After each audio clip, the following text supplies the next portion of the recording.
ठंड का मौसम और दिल्ली की सड़क। एक कार बड़ी तेजी से दौड़े जा रही थी। अचानक ही उस कार का बैलेंस बिगड़ा और धड़ाम की आवाज के साथ एक पेड़ से जाकर टकरा गई। शाम का वक्त था, शारदियों के दिन होने की वजह से हल्का अंधेरा सा छा गया था। लोग काफी कम थे वहां पर। आवाज सुन सभी की नजरें उस तरफ मुड़ी। कार से हल्का धुआं निकल रहा था, जो कि ठंड के मौसम की धुंध में घुल सा रहा था। तभी एक लड़की आवाज की दिशा में भागी। शायद वो खुद को मदद करने से रोक ना पाए। जब वो कार के पास पहुंची तो पाया कि कार का दरवाजा खुल गया था। एक लड़का कार से निकलने की जद्दोजहद में था। उसकी हालत ठीक नहीं लग रही थी। किसी तरह वो बाहर निकला। उसे कोई चोट तो नहीं आई थी, लेकिन उसके कदम लड़खड़ाए। ये देख उस लड़की को थोड़ा सा अजीब लगा। लड़की अपने मन में बड़बड़ाई, ये नशे में है। नहीं, शायद एक्सीडेंट की वजह से इसकी ये हालत है। उसने आगे कुछ ना सोचा, बस जल्दी से उस लड़के के पास गई और उसे संभालते हुए बोली, आराम से। लेकिन लड़के की तबीयत और ज्यादा खराब होने लगी। अब जाकर वो लड़की समझी कि शायद कुछ तो गलत हुआ है इसके साथ।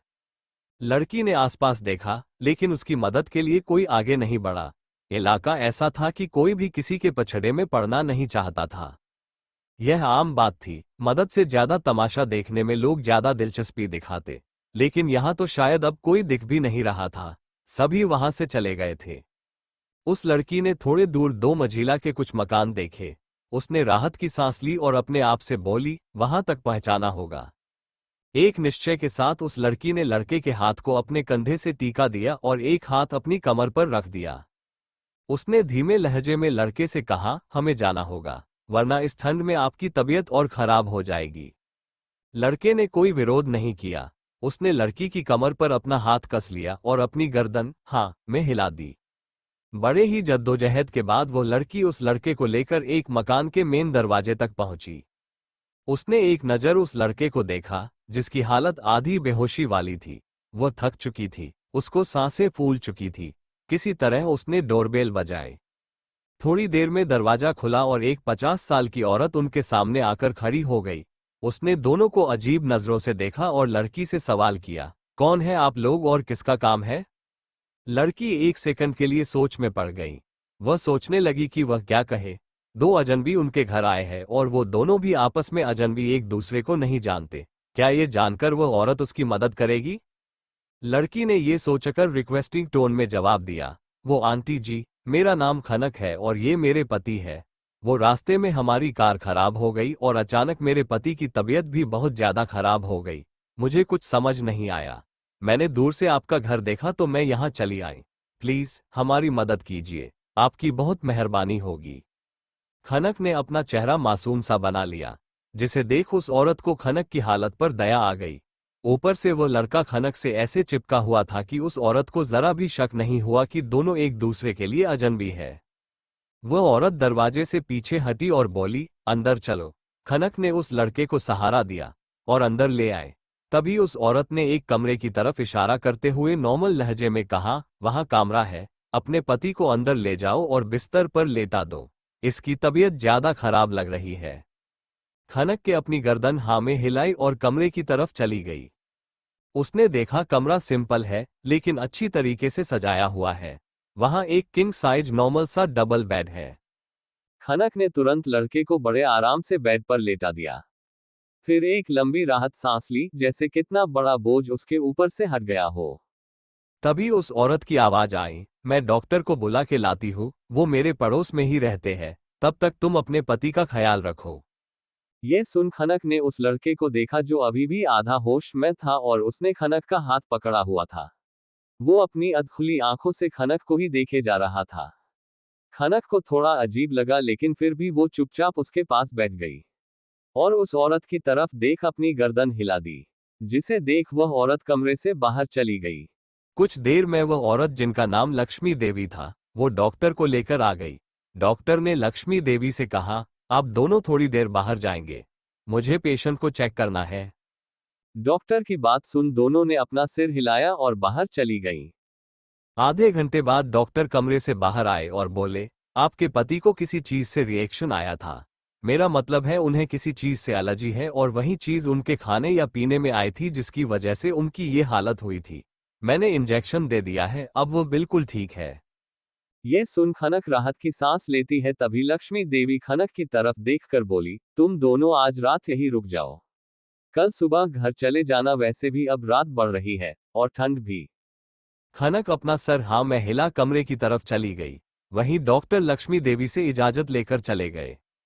वहीं खनक कमरे में आए तो उसने पाया वो लड़का बिस्तर पर क्राउन को टेक लगाए बैठा हुआ था। उसके चेहरे पर अजीब से एक्सप्रेशन थे। उसने खनक को देखते हुए शरारती अंदाज में कहा, तो बीवी क्या कहा डॉक्टर ने? मैं ठीक हूं ना? ये कहते हुए उसने अपनी एक आई ब्लिंक कर दी। खनक ये देख शौक हो गई। उसके चेहरे पर हल्का गुस्सा उतर आया। उसने मदद की और यह शख्स उसका मजाक उड़ा रहा है। वह गुस्सा होते हुए अपने आप से बोली, क्या मुसीबत है? अब तो मदद करने का भी जमाना नहीं रहा। मतलब हद होती है मजाक करने की भी। फिर उस लड़के की तरफ देख के बोली, आप मेरा मजाक उड़ा रहे हैं? मुझे झूठ बोलना पड़ा ताकि हमें मदद मिल सके। अगर नहीं बोला होता तो आप वहीं मर। खैर, आपसे मुझे कोई बहस नहीं करनी। खनक ने अपनी नजरें उस शख्स से फेर ली। तभी दरवाजा नॉक हुआ। खनक ने जाकर दरवाजा खोला। लक्ष्मी देवी अंदर आए और खाने की 2 थाली कॉफी टेबल पर रखते हुए एक नजर उस लड़के को देख बोली, कैसी तबीयत है अब आपकी? जिनके पूछने पर लड़के ने थोड़ी कोल्ड आवाज में जवाब दिया, अब ठीक लग रहा है और अब हमें यहां से जाना चाहिए। लक्ष्मी देवी उसका एटीट्यूड और पर्सनैलिटी देख समझ गई कि ये कोई आम इंसान तो नहीं था। वो थोड़ा हिचकिचाते हुए बोली, माफ करना, आप शायद यहाँ एडजस्ट ना कर पाए, लेकिन अभी आपकी तबीयत ठीक नहीं लग रही, ऊपर से आपके साथ आपकी पत्नी भी है, तो आप चाहे तो सुबह चले जाएगा। लक्ष्मी देवी कंसर्न दिखा रही थी, लेकिन तुरंत ही उस लड़क ने कहा, मैंने अपने असिस्टेंट को इन्फॉर्म कर दिया है। वो लोग आते ही होंगे, हम 1 घंटे में यहां से निकल जाएंगे। Thank you for help. Lakshmi Devi ने ज्यादा बहस नहीं की, उन्होंने हाँ में गर्दन हिला दी और खनक को खाने की प्लेट की तरफ इशारा करके बाहर चली गई। उसने जाते ही खनक ने दरवाजा बंद किया। वह जैसे पीछे मुड़ी, वो लड़का उसके करीब था। वो कुछ समझ पाती उससे पहले ही उसने उसकी कमर में हाथ डालकर उसे अपने आप से सटा लिया। खनक तुरंत ही खुद को छुड़ाने की कोशिश करते हुए गुस्से में बोली, ये क्या हरकत है? छोड़िए मुझे, आप ऐसा कैसा कर सकते हैं? एक अनजान लड़की के साथ ऐसा व्यवहार करते शर्म नहीं आती आपको? खनक उस लड़के के सीने पर हाथ रखे उसे दूर करने लगी, जिसके ऐसा करने पर उस लड़के ने उसे दोनों हाथों को अपने एक हाथ से पकड़ लिया और दूसरा हाथ उसके कमर पर मजबूत कर लिया और अपनी हस्की वॉयस में बोला, अभी कुछ देर पहले तुमने खुद बाहर मुझे अपना पति कहा था। तब तुमने मुझसे परमिशन ली थी। मैंने तो बुरा नहीं माना, तो अब तुम बुरा क्यों मान रही हो? ये सुन खनक झटपटाते हुए बोली, मैंने मजबूरी में बोला था, सच में नहीं, और मैं तो आपका नाम तक नहीं जानती। आप कौन है ये भी नहीं जानती, और आप भी तो मुझे नहीं जानते। ऐसे अनजान लड़की के साथ ऐसी हरकतें करना आपको शोभा नहीं देता। छोड़िए मुझे। खनक की आवाज में दर्द था, जिसे समझते हुए उस लड़के ने अपनी पकड़ ढीली करते हुए कहा, तुम मुझे नहीं जानती, लेकिन मैं तुम्हें अच्छे से जानता हूं। मेरा तुम्हें जानना ही काफी है, फिर भी अपनी पहचान तुम्हें बता देता हूं। I am Reyansh Singhania, Singhania group of industries is president. और तुम्हारा नाम खनक शर्मा है। तुमने अपनी ग्रेजुएशन दिल्ली यूनिवर्सिटी से कंप्लीट की है। फिलहाल अपने बड़े पापा के साथ उनकी छोटी सी बेकरी शॉप में काम करती हो। मेरे लिए इतना जानना काफी है। खनक ये सुन हैरान हो गई। उसे अब हल्का सा डर लगने लगा, लेकिन फिर उसने हिम्मत जुटाई और रेयांश को खुद से दूर धक्का देते हुए बोली, मुझे इससे कोई फर्क नहीं पड़ता कि आप मुझे जानते हैं कि नहीं, पर मेरे लिए आप अजनबी ही हैं और अजनबी ही रहेंगे। अब छोड़िए मुझे। खनक की बात सुन रेयांश उसे फ्री करते हुए कोल्ड वॉइस में बोला, वो तो मैं डिसाइड करूंगा। ये सुन खनक अपनी कलाई सहलाते हुए रेयांश को घूरकर देखने लगी, तो रेयांश ने अपनी आंखें छोटी करते हुए फिर से उसी लहजे में कहा, तुम अपनी मर्जी से मेरे पास आई थी, मगर बिना मेरी मर्जी के मुझसे दूर नहीं जा सकती। ये सुन खनक ना समझी में रेयांश को देखने लगी। तभी अगले ही पल रेयांश ने उसका हाथ पकड़ा और उसे अपने पास खींच लिया। खनक कुछ समझ पाती उससे पहले ही रेयांश ने खनक को अपनी गोद में बिठा लिया और बिस्तर पर बैठकर उसे अपने आप से चिपका लिया। उसकी पकड़ खनक की कमर पर टाइट थी, जिसकी वजह से खनक हिल भी नहीं पा रही थी। ये सब खनक के साथ पहली बार हो रहा था। वो समझ नहीं पा रही थी। उसकी आंखों में आंसू भर आए, जिसे साफ करते हुए रेयांश ने कहा, चुप हो जाओ, बाहर जो औरत है वो क्या सोचेगी? उसे अगर पता चल गया कि तुमने उनसे झूठ बोला था तो कितना बुरा लगेगा ना उन्हें। तो रोना बंद करो और अच्छे बच्चे की तरह मेरे साथ चुपचाप चलो। रेयांश उसे समझा रहा था। वहीं खनक रेयांश की हरकत पर काफी डर गई थी। उसे नहीं लगा था कि एक अनजान शख्स उसके साथ इस तरह की हरकत करेगा। वो सिसकते हुए बोली, आखिर आप चाहते क्या है मुझसे? मैंने तो आपकी हेल्प की थी ना, और बदले में आप मेरे साथ ऐसा कर रहे हैं, क्यों? रेयांश उसकी आंखों से आंसू पोंछते हुए बोला, फिलहाल तो चाहता हूं कि तुम रोना बंद करो। और इतना समझ लो कि मैं तुम्हें अपने साथ चाहता हूं। तो मुझसे दूर जाने का ख्याल अपने दिमाग से निकल दो, क्योंकि मैं ये होने नहीं दूंगा। रेयांश का लहजा नर्म जरूरत था मगर चेहरा कोर था, जिसे देख खनक आगे कुछ नहीं बोल पाए। थोड़ी देर में वहां अतुल आ गया। साथ में कुछ बॉडीगार्ड्स भी थे। बहुत सारी कार्स उस घर के आगे खड़ी थी। रेयांश ने खनक का हाथ पकड़ा और उसे लेकर बाहर आ गया। लक्ष्मी देवी खनक और रेयांश को देखकर थोड़ी कंफ्यूज थी, क्योंकि खनक एक नॉर्मल सिंपल सी लड़की दिखती थी, वही रेयांश एक पावरफुल अमीर इंसान। लक्ष्मी देवी का घर, अतुल वशिष्ठ रेयांश का इसके साथ साथ रेयांश का पर्सनल बॉडीगार्ड भी। उम्र 25 साल, कद 5 फीट 9 इंच, रंग गोरा, फिट बॉडी और दिखने में हैंडसम। रेयांश के लीगल और इनलीगल दोनों बिजनेस को अतुल संभालता था और वह रेयांश का सबसे वफादार एम्प्लॉयज में से एक था, या यूं कहें कि उसका राइट हैंड। वैसे तो वह हर वक्त रेयांश के साथ रहता था मगर एक इम्पोर्टेंट काम की वजह से आज वह सिटी से बाहर था। वो कुछ देर पहले ही शहर में वापस लौटा था। जब उसे पता चला कि उसके बॉस बिना बॉडीगार्ड्स के ही अकेले निकल गए हैं तो उसने तुरंत एक्शन लेते हुए रेयांश की लोकेशन का पता कर लिया। और साथ ही जिस डील के लिए रेयांश गया था वहां रेयांश के साथ हुई कॉन्स्पिरेसी के बारे में भी पता लगा लिया था। अतुल लक्ष्मी देवी के घर के बाहर गार्ड्स लेकर खड़ा था। उसे पहले से पता था उसके बॉस के साथ एक लड़की भी है। उसे इस बात से थोड़ा शौक तो लगा था, मगर वह अपने बॉस के अजीब बिहेवियर से वाकिफ था।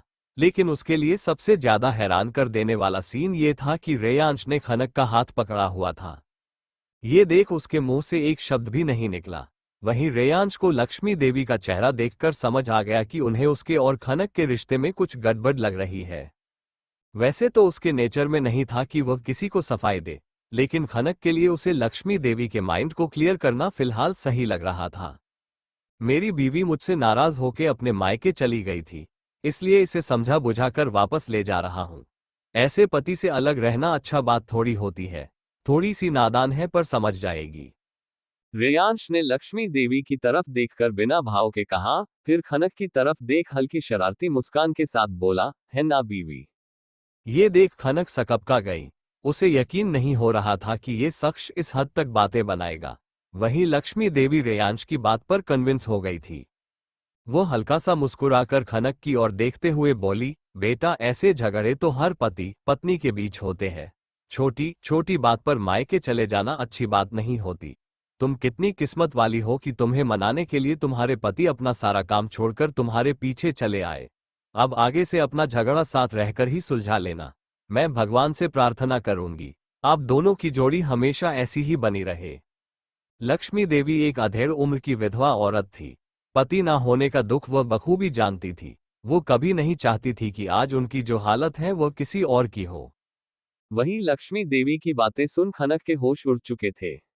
और उधर अतुल का भी यही हाल था। लेकिन रेयांश के चेहरे पर चमक थी, जैसे उसे यही सुनना था। अतुल समझ ही नहीं पा रहा था कि उसके बॉस कर क्या रहे हैं। आज से पहले अतुल ने कभी भी रेयांश का ये रूप नहीं देखा था। वो बस आंखें फाड़े कभी खनक को देखता, कभी रेयांश को, तो कभी लक्ष्मी देवी को। रेयांश ने जब देखा कि अतुल कुछ भी रिएक्ट नहीं कर रहा है तो उसने थोड़ी सख्त आवाज में अतुल से कहा, मिस्टर अतुल वशिष्ठ, क्या यही रहने का इरादा है, या फिर आपका देखना हो गया हो तो हम घर चले? रेयांश के सख्त लहजे को सुन अतुल हड़बड़ा गया। उसने जल्दी से अपना सिर हिलाया और बोला, यस बॉस, सब रेडी है। अतुल की हड़बड़ाहट को इग्नोर कर रेयांश खनक का हाथ पकड़कर एक बेहद ही एक्सपेंसिव ब्लैक कलर की कार के पास आकर खड़ा हो जाता है। अतुल जल्दी से कार की पिछली सीट का डोर ओपन करता है। रेयांश खनक को कार में बैठा देता है और खुद भी उसके साइड वाली सीट पर जाकर बैठ जाता है। खनक फिलहाल घबराई हुई थी। उसकी समझ में नहीं आ रहा था आखिर वो करे तो करे क्या। जिसके साथ वह अभी है, उसकी ताकत और रुतबे का अंदाजा लगाना उसके लिए मुश्किल था। वह इस वक्त रेजिस्ट नहीं कर सकती थी। वहीं अतुल पैसेंजर सीट पर बैठ जाता है, सारे बॉडीगार्ड्स बाकी की कार्स में बैठ जाते हैं और कार्स का काफिला दिल्ली की सड़क पर निकल पड़ाता है। खनक जल्दी से खिसक कर खिड़की से चिपक कर बैठ गई थी। उसकी हिम्मत बिल्कुल नहीं हो रही थी कि वह रेयांश से पूछे कि वह उसे कहां से ले जा रहा है। तभी उसने महसूस किया कि उसका हाथ अभी भी रेयांश ने पकड़ा हुआ है। वो जल्दी से अपना हाथ छुड़ाने की कोशिश करने लगी। सर, मेरा हाथ छोड़िए। आप मुझे कहाँ ले जा रहे हैं? आप मेरे साथ ऐसा नहीं कर सकते। मैं कोई सामान नहीं हूं जिसे आप उठाकर अपने साथ ले जाएंगे। मुझे नहीं आना आपके साथ। आप होंगे कहीं के राजा महाराजा या राजकुमार, पर आप ऐसे मुझे मेरी बिना मर्जी के नहीं ले जा सकते। खनक ने बड़ी हिम्मत करके रेयांश का विरोध किया था। वो खुद को छुड़ाने की नाकाम कोशिश करने लगी थी। जिसके एफर्ट्स को देख रेयांश खनक का हाथ छोड़ देता है। वह अपने दोनों हाथों से उसके कंधे पकड़ उसे अपने करीब खींच लेता है। ये होते ही दोनों का चेहरा एकदम करीब हो जाता है। दोनों के होठों के बीच में एक उंगली भर का डिस्टेंस रह गया था। वह खनक की आंखों में झांकते हुए अपने सर्द लहजे में बोला, प्यार से कही हुई बात तुम्हें समझ नहीं आती, या फिर तुम्हें जबरदस्ती ज्यादा पसंद है। एक बार तुम्हें बोल दिया कि तुम मेरे साथ चलोगी, मतलब मेरे साथ चलोगी। बहस करने का कोई फायदा नहीं है, तो चुपचाप शांति से बैठी रहो। खनक को रेयांश से डर तो लगता है, लेकिन उसे रेयांश की इस हरकत पर गुस्सा भी बहुत आ रहा था। वह अपना डर छुपते हुए खुद को आजाद करने की नाकाम कोशिश के साथ बोली, आप कितने बुरे हो। एक तो मैंने आपकी हेल्प की और आप मुझे ही डरा रहे हैं। मैं डरने वाली नहीं हूं, समझे आप। आप मेरे साथ जबरदस्ती नहीं कर सकते। मुझे अपने घर जाना है और मैं जाऊंगी। आप मुझे रोक नहीं सकते। अगर आपने ऐसा किया तो मैं आप छोटाऊं। रेयांश ने अपने हाथ से खनक का मुंह बंद कर दिया और उसकी आंखों में झांकते हुए बेहद सर्द लहजे में बोला, इस बार अपने हाथों से तुम्हारा मुंह बंद किया है। अगली बार अपना मुंह ज्यादा चलाया तो अपने होठों से बंद करूंगा। तुम्हारे लिए यही अच्छा होगा कि चुपचाप बैठी रहो, वरना मैं खुद को वैसे भी कंट्रोल नहीं कर पा रहा। रेयांश के होठों पर डेविल स्माइल थी। वहीं खनक उसके बातें और उसके एक्सप्रेशन देख अंदर तक सिहर गई। उसका शरीर एक पल के लिए कांप गया। अब रेयांश ने उसके मुंह से हाथ हटाया और सीधे बैठ गया। खनक डर के मारे चुप हो गई। वो चुपचाप रेयांश से दूर जाकर खिड़की से चिपक कर बैठ गई। उसकी आंखों से साइलेंटली आंसू बहने लगे। उसने अपना चेहरा खिड़की की तरफ घुमा लिया था। वह अपने गाल पर आए आंसुओं को बार बार हाथ ऊपर कर साफ कर रही थी। ऐसे ही करीब 2 घंटे बीत गए और रेयांश की कार एक बहुत ही बड़े विला के एंट्रेंस के गेट तक आ पहुंची। वो गेट बहुत ही बड़ा और काफी आलीशान था। दिखने में वो किसी महल के गेट की तरह लग रहा था। वो गेट ऑटोमेटिक खुला और सभी कार्स विला के अंदर एंटर होने लगी। उस गेट के बाहर नेम प्लेट पर कर्सिव राइटिंग में बहुत ही फैंसी स्टाइल में सिंघानिया विला लिखा हुआ था। खनक जब ये सब देखती है तो उसकी आंखें हैरानी से बड़ी हो गई। कार विला के पोर्च एरिया में आकर रुकती है। अतुल कर से बाहर निकलकर कार की पिछली सीट का गेट खोलता है। रेयांश बड़े ही एटीट्यूड के साथ बाहर निकलता है और खनक का हाथ पकड़ उसे बाहर निकलता है। सिंघानिया विला दिल्ली का सबसे बड़ा और आलीशान विला था। इस विला को खूबसूरत एंट्रिक्स और एक्सपेंसिव चीजों से सजाया हुआ था। यह विला बहुत ही हाईटेक था। विला की सिक्योरिटी सिस्टम इतनी हाईटेक थी कि किसी भी अनजान शख्स का अंदर आना बेहद मुश्किल था। सफेद रंग के इस विला के पोर्च एरिया के पास बहुत ही बड़ा फाउंटेन था, जिसमें एक एंजल की मूर्ति थी। आसपास गार्डन की हरियाली थी। विला के चारों ओर हथियारों से लेस गार्ड्स का पहरा था। रेयांश ने खनक का हाथ पकड़ा था, जिसे देख गार्ड्स के चेहरे पर हैरानी थी। वहीं रेयांश बिना किसी पर ध्यान दिए खनक को अपने साथ अंदर की तरफ ले जाने लगा। खनक जैसे ही विला के अंदर आई, अंदर का नजारा देखकर वह हैरान रह गई। आसपास बहुत सारे सर्वेंट्स थे। सफेद और क्लीन कपड़ों में सर्वेंट्स बिना उनकी और देखे बस अपना काम कर रहे थे। व्हाइट शर्ट पैंट और साथ में ब्लैक टाई मेल सर्वेंट का यूनिफॉर्म था। वही ऑफ व्हाइट कलर की साड़ी और कॉलर वाले ब्लाउज फीमेल सर्वेंट्स का यूनिफॉर्म था। खनक ने ये सब फिल्मों में तो क्या सपनों में भी नहीं देखा था। वह इतना समझ गई थी कि रेयांश कोई आम इंसान तो नहीं है। तभी रेयांश ने एक फीमेल सर्वेंट को अपनी भारी आवाज में ऑर्डर दिया, मैडम के लिए कपड़ों का अरेंजमेंट करो। सबसे पहले एक नाइट सूट लेकर आओ। जल्दी। ये सुन उस सर्वेंट ने अपना सर झुका के यस सर कहा और जल्दी से अपने काम में लग गई। रेयांश लिफ्ट के जरिए खनक को ऊपर की तरफ ले आया। खनक अपनी आंखें फाड़े बस पूरे विला को देखे जा रही थी। उसे पता ही नहीं चला कि कब वह कमरे में आ गई। रेयांश ने कमरे का दरवाजा बंद किया तब जाने खनक होश में आई। खनक कुछ रिएक्ट करती उससे पहले ही रेयांश ने उसे बेड पर बिठा दिया। वो उसके सामने उसके करीब खड़ा था। खनक पहले ही बहुत डरी हुई थी। उसकी आंखों में आंसू चमक रहे थे, जिसे देख रेयांश थोड़ा सॉफ्ट हुआ और उसके आंसू पोंछे। उसने थोड़ा सॉफ्ट लहजे में खनक से कहा, रोना बंद करो। मैंने अभी तक तुम्हारे साथ कुछ नहीं किया और तुम अभी से अपनी आंखों में ये मोटे मोटे आंसू बहाने लगी। मैं बस यही चाहता हूं कि तुम अपनी मर्जी से यहां रहो। अगर तुम यहां से जाने की जिद नहीं करोगी तो मैं तुम्हारे साथ ऐसे ही सॉफ्ट पेश आऊंगा। खनक अपनी बड़ी बड़ी आंखों से रेयांश के चेहरे को देखते हुए सब सुन रही थी। तभी रेयांश अपना एक हाथ उसके गाल पर रखते हुए फिर से वैसे ही सॉफ्ट लहजे में कहा, चलो अब जल्दी से जाओ और फ्रेश हो जाओ, फिर हम साथ में डिनर करते हैं। अपनी बात खत्म कर रेयांश झुककर धीरे से खनक के माथे पर एक सॉफ्ट किस करता है। अगले ही पल खनक होश में आई। उसकी सांसें थम गई, उसकी आंखें बड़ी बड़ी हो गई। उसके मुंह से अनजाने में ही चीख निकल गई। उसके हाथ अपने आप ही अपने माथे पर चले गए। अतुल सोफे पर बैठा खुद से ही बातें कर रहा था, क्योंकि पिछले कुछ वक्त से अपने बॉस का बिहेवियर उसे काफी बदला बदला सा लग रहा था। ये बॉस को आखिर हो क्या गया है? वह किसी लड़की के पीछे इस तरह पड़ जाएंगे मैंने कभी नहीं सोचा था। मुझे तो अभी भी लग रहा है जैसे मैं कोई सपना देख रहा हूँ। खैर, फिलहाल तो मुझे बस उनके ऑर्डर फॉलो करने हैं और उनका ख्याल रखना है। इसके आगे मैं कुछ नहीं सोच सकता। ये सोचते हुए वो बाथरूम में चला गया। पूरे दिन का थका अतुल फिलहाल अपने दिमाग के घोड़े को लगाम कस चुका था।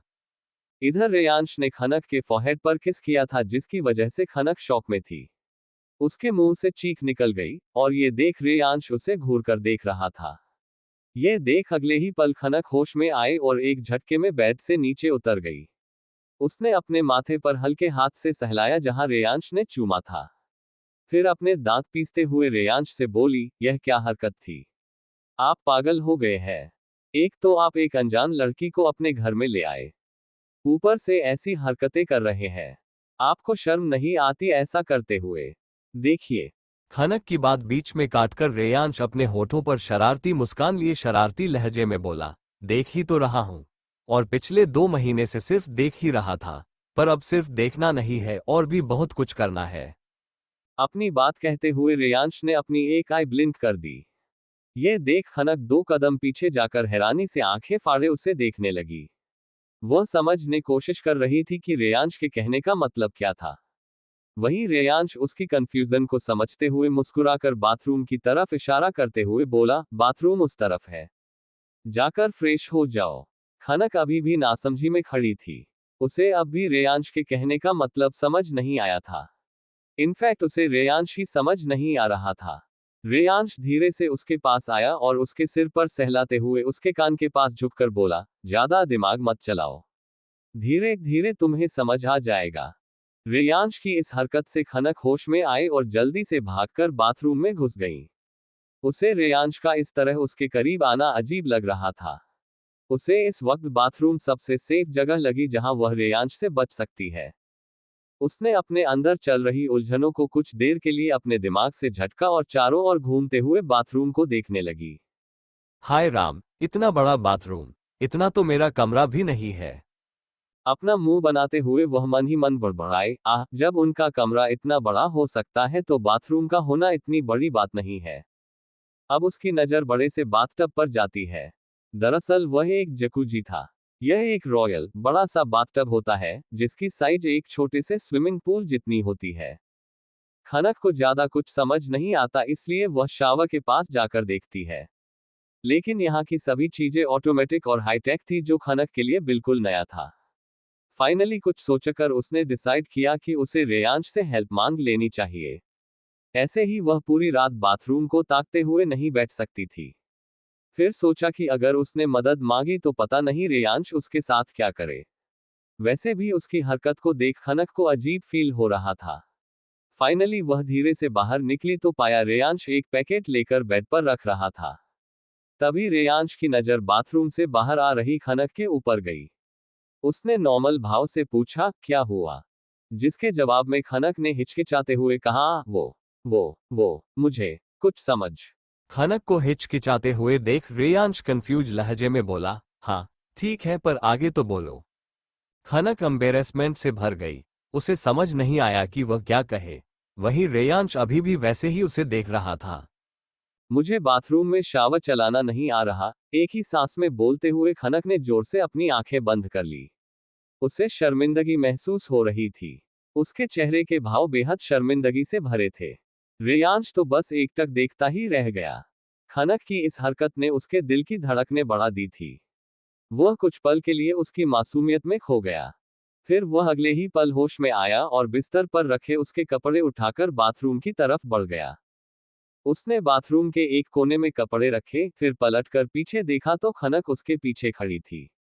उसने शॉवर बटन को दिखाते हुए कहा, यहां से शॉवर ऑन होता है और ये टेम्परेचर सेट करने के लिए है। और खनक अपनी आदत से मजबूर आगे की बात सुने बिना ही शॉवर बटन ऑन कर देती है और अगले ही पल शॉवर का गर्म पानी उन दोनों के ऊपर तेजी से बरसने लगता है। खनक कुछ समझ पाती उससे पहले ही दोनों भीग चुके थे। वहीं अब रेयांश चुप हो गया और जल्दी से अपना ब्लेजर उतार दिया। उसने व्हाइट शर्ट पहनी हुई थी जिसके आगे के 3 बटन खुले हुए थे।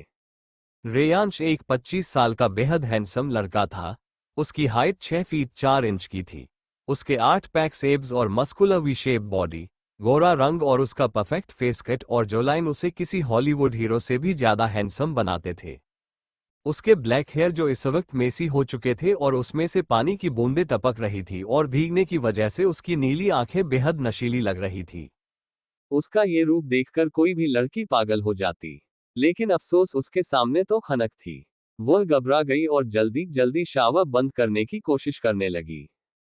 लेकिन अफसोस उसे नहीं पता था कि शॉवर बंद कैसे होता है। बंद करने के चक्कर में उल्टा वह शॉवर का प्रेशर और बढ़ा रही थी। वह बहुत ही हड़बड़ा गई थी। वहीं रेयांश तो खनक को देख अपनी ही जगह पर जम गया। उसने पहली बार खनक को ऐसे हाल में देखा था। खनक भीगी हुई थी, उसका पटियाला सूट पानी में भीगकर उसकी स्किन से चिपक चुका था। खनक गोरी चिट्टी 5 फीट 5 इंच लंबाई वाली लड़की थी। उसका चेहरा छोटा सा, गोल और मासूम था। उसकी लंबी घनी पलकें और हल्की कत्थई रंग की आंखें, पतला परफेक्ट फिगर और उसके गुलाबी, मुलायम होठ जो बेहद क्यूट थे और उसका वह सिंपल लुक उसे बहुत मासूम और क्यूट बना रहे थे। वह दिखने में वाकई बहुत खूबसूरत थी। उसकी ड्रेस उसके बदन से पूरी तरह चिपक गई थी जिससे उसका परफेक्ट फिगर साफ उभर कर दिख रहा था। यह देख रेयांश की सांसें अटक चुकी थी। वह अपने गले में आए सलाइवा को बार बार निगल रहा था। वहीं इस बात से अनजान खनक अभी भी शॉवर बंद करने की कोशिश कर रही थी। पर अफसोस उससे हो ही नहीं रहा था। रेयांश से जब रहा नहीं गया तो उसने जल्दी से खनक का हाथ पकड़ा और उसे रोक लिया। खनक के कुछ रिएक्ट करने से पहले ही रेयांश ने शावर ऑफ कर दिया और कपड़ों की तरफ इशारा करके अपनी आवाज को कंट्रोल करते हुए कहा, वहां तुम्हारे लिए कपड़े रखे हैं, चेंज कर लेना। फिर तेजी से बाथरूम से बाहर निकल गया। खनक बहुत ज्यादा अनकंफर्टेबल हो गई थी। रेयांश के जाते ही उसने अपने सीने पर हाथ रखकर लंबी सांस ली। इधर रेयांश दूसरे कमरे आ चुका था। वह अगले ही पल बाथरूम में घुस गया। उसकी बॉडी अकड़ने लगी थी। उसे अपने शरीर में बहुत गर्मी लग रही थी। उसने तुरंत ही ठंडे पानी का शॉवर ऑन किया और उसके नीचे खड़ा हो गया। उसने अपने दोनों हाथ कांच की दीवार पर टिकाए हुए थे। शॉवर का पानी उसके सिर से होते हुए उसके बदन के ऊपर फिसल रहा था। उसने अपनी आंखें बंद की हुई थी। बंद आंखों के सामने कुछ देर पहले की भीगी हुई खनक की झलक थी। कुछ देर बाद वह बाथरूम से बाहर आया। उसके बदन पर एक नॉर्मल व्हाइट टी शर्ट और ब्लैक लोअर था। उसके सिर के बाल मेसी और हल्के गिले थे। अब तक वह नॉर्मल हो चुका था। इधर हॉल में रेयांश का बचपना का दोस्त मोक्ष ओबरॉय और अतुल बैठे हुए थे।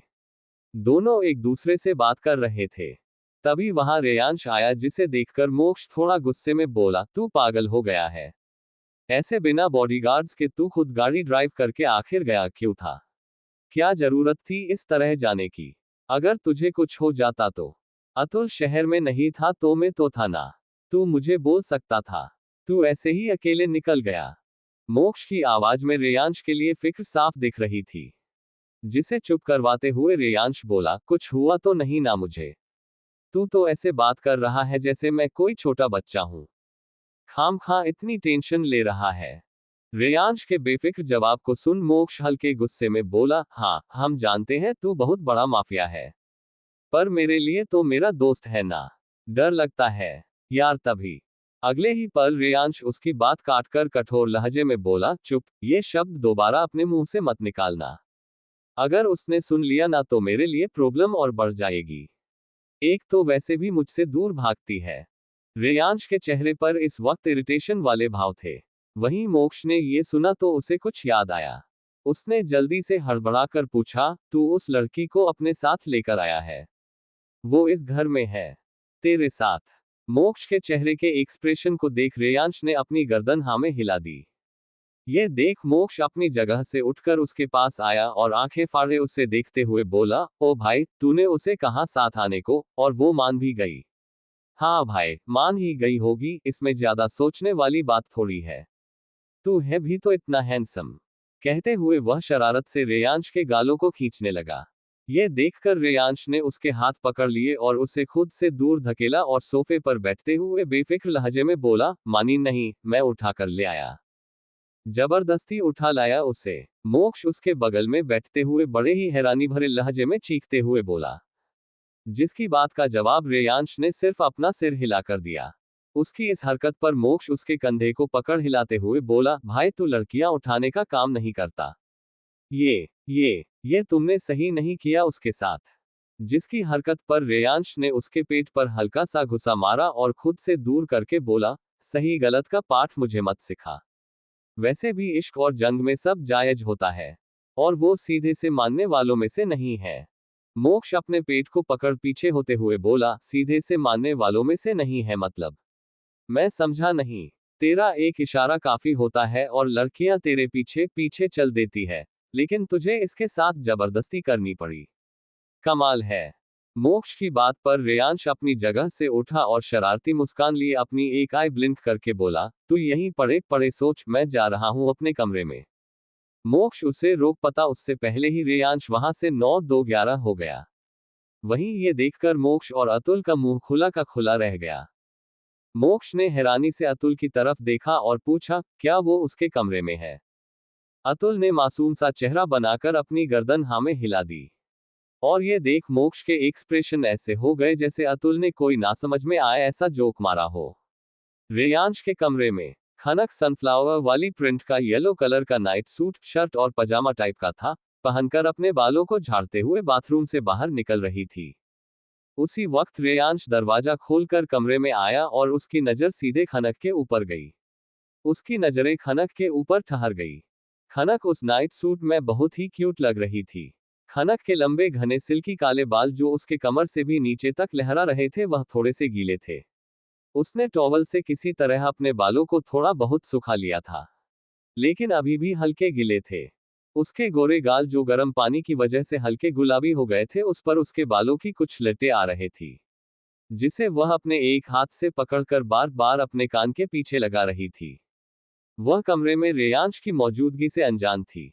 वहीं रेयांश की नजरें खनक के पूरे चेहरे पर घूम रही थी। अब उसकी नजरें खनक के होठों पर आकर रुक गई। हल्की ठंड में उसके गुलाबी होठ कांप रहे थे। उसके फड़फड़ाते होठों को देख रेयांश का गला सूखने लगा। वह खुद को कंट्रोल नहीं कर पा रहा था। उसने अपने कदम खनक की तरफ बढ़ाए। वहीं खनक इस बात से अनजान अभी भी अपने बालों को झटक रही थी। अगले ही पल रेयांश ने उसकी कमर पर अपने दोनों हाथ रख दिए। खनक खुद को संभाल पाती इससे पहले रेयांश ने उसे अपनी तरफ खींचा। खनक एक झटके में उसके सीने से टकरा गई। वहीं रेयांश ने उसकी कमर पर अपनी पकड़ मजबूत करके उसे आपसे चिपका लिया, और अगले ही पल दूसरे हाथ से खनक सिर को पीछे से होल्ड कर उसके होठों को अपने होठों से जोड़ लिया। ये होते ही खनक कुछ पल के लिए जम गई। उसकी आंखें हैरानी से फैल गई। उसे तो समझ ही नहीं आया उसके साथ क्या हो गया। उसने ये बिल्कुल एक्सपेक्ट नहीं किया था। वहीं रेयांश पैशनेट होकर चूम रहा था। वह खनक के होठों को लगभग चबा रहा था। खनक के लिए पहला एक्सपीरियंस था। उसे अपने होठों में जब दर्द महसूस हुआ तो वह होश में आई। अब उसने अपने नन्हे नन्हे हाथों से रेयांश की चेस्ट पर मारना शुरू कर दिया। वह उसे धक्का देने की नाकाम कोशिश कर रही थी, लेकिन रेयांश उसके सामने काफी स्ट्रॉन्ग था। वह 1 इंच भी नहीं हिला, बल्कि उसकी पकड़ खनक की कमर पर और ज्यादा मजबूत हो गई। वह उसकी सिर के बालों को अपने मुट्ठी में भरे अपनी तरफ खींच रहा था। खनक जितना खुद को छुड़ाने की कोशिश करती, उतना ही रेयांश और पैशनेट हो जाता। अब खनक की आंखों में आंसू आने लगे। वह खुद को छुड़ाने की जद्दोजहद में थक चुकी थी। थक हार कर उसने कोशिश करना बंद कर दिया। उसने खुद को रेयांश की बाहों में ढीला छोड़ दिया। रेयांश ने खनक के होठों को पूरी तरह अपने मुंह में भर रखा था और काफी जोर से सक कर रहा था। तकरीबन 20 मिनट बाद जब उसे महसूस हुआ कि खनक को सांस लेने में तकलीफ हो रही है तो वह खनक के निचले होठ को हल्के से खींचते हुए अलग हुआ। खनक की सांसें भारी हो गई थी। जैसे ही उसने अपने होठों को आजाद पाया वह लंबी लंबी सांसें लेने लगी। रेयांश अपनी बढ़ती सांसों को कंट्रोल करते हुए खनक के लाल पड़ चुके होठों को देख रहा था। खनक के होठ हल्के सूज गए थे। जैसे ही खनक की सांसें कंट्रोल में आई उसने रेयांश को जोर से धक्का दिया। पर अफसोस रेयांश जैसे हटे कट्टे शख्स को मासूम सी खनक 1 इंच भी नहीं हिला पाई। एक दुबली पतली सी 5 फुट 5 इंच की 45 किलो वजन वाली लड़की, भला वह 6 फीट से भी ऊंचा कद, गठीला बदन और लंबे चौड़े व्यक्तित्व की मालिकी वाले शख्स को कैसे दूर कर पाती। जब वह खुद को छुड़ाने में नाकाम रही तो वह रोते हुए गुस्से से चिल्लाई, यह क्या छिछोछरी हरकत थी। आपको जरा भी शर्म नहीं आती, एक अजनबी लड़की के साथ ऐसी ओछी हरकत करते हुए। आपने मुझे समझ क्या रखा है। मैं इस तरीके की लड़की नहीं हूं जो किसी भी गैर मर्द के साथ ऐसी छी गंदी हरकत करे। आज तक कभी किसी ने मुझे इस तरीके से नहीं छुआ। आपकी हिम्मत कैसे हुई मुझे छूने की। छोड़िए मुझे, मैं एक पल भी यहाँ नहीं रुकना चाहती। मुझे अपने घर जाना है, अभी के अभी। छोड़िए।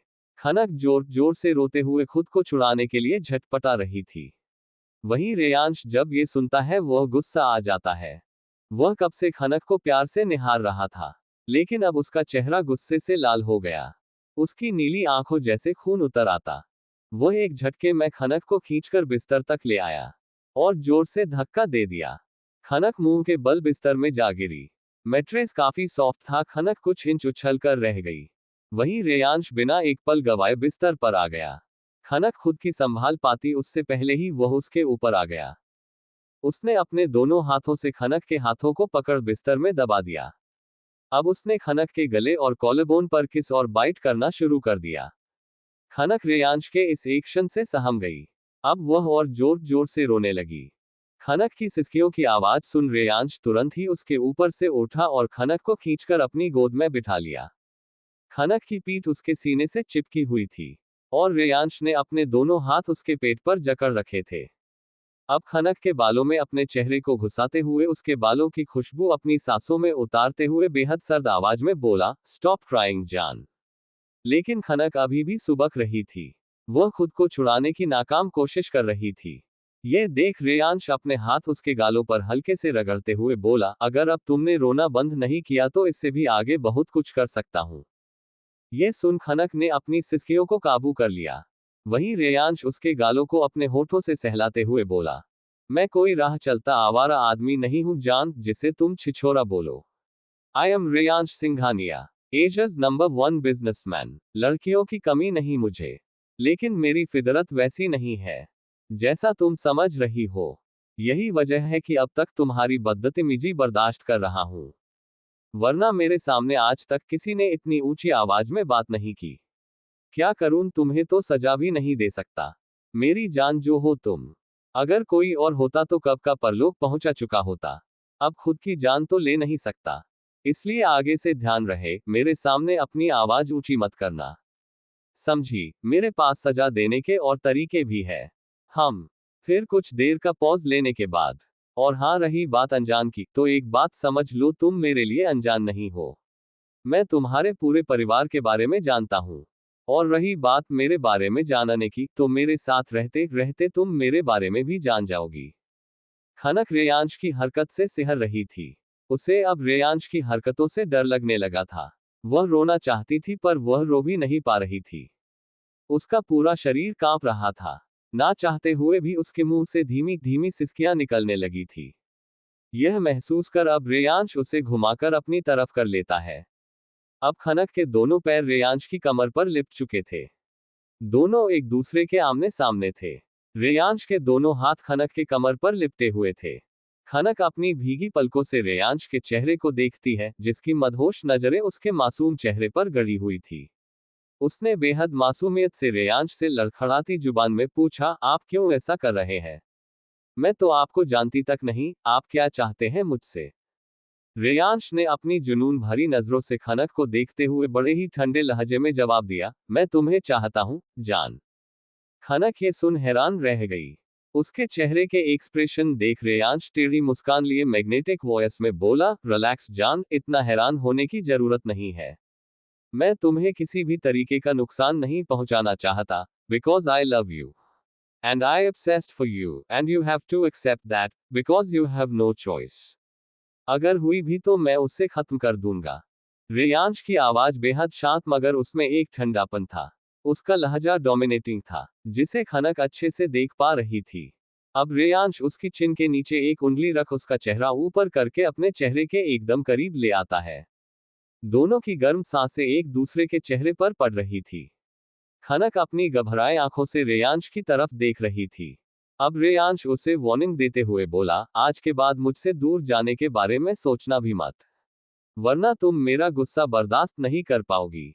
यह तो बस एक छोटा सा ट्रेलर था। मेरी सनक अब तक तुमने देखी नहीं है। तुम बर्दाश्त नहीं कर पाओगी। अपनी बात खत्म करके रेयांश फिर से खनक के होठों पर अपने होंठ रख देता है, पर इस बार सिर्फ लाइट किस करता है। अब वह खनक को अपनी गोद में उठाए बेड से नीचे उतरकर सामने वाले सोफे पर बैठ जाता है। उसने खनक को अपनी गोद में बिठा रखा था। वहीं खनक अभी सदमे थी। वह कोई रिएक्ट नहीं कर पाती। रेयांश इंटरकॉम से कॉल करके डिनर अपने रूम में मंगवा लेता है। थोड़ी ही देर में एक सर्वेंट खाने की ट्रॉली लेकर आता है। वह अपनी नजरें नीचे किए हुए ही कॉफी टेबल पर डिनर अरेंज करने लगता है। खनक जब ये देखती है तो उसे थोड़ा ऑकवर्ड फील होता है, लेकिन वह रेयांश से कोई बहस नहीं करना चाहती थी। वह नहीं चाहती थी कि रेयांश फिर से उसके साथ वह सब करे। वहीं कॉफी टेबल पर कुछ विदेशी डिशेस और साथ में कुछ इंडियन डिशेस सर्व की गई थी। खनक ने पहली बार एक साथ इतना सारा खाना साथ में देखा था। वह बिना पलके झपकाए खाने को देखे जा रही थी। वह मन में सोच रही थी, दो लोगों को के लिए इतना सारा खाना, यह तो मेरा पूरा एक हफ्ते का खाना है। इतना सारा वह कैसे खत्म कर पाएगी? खनक अपनी सोच में गुम थी।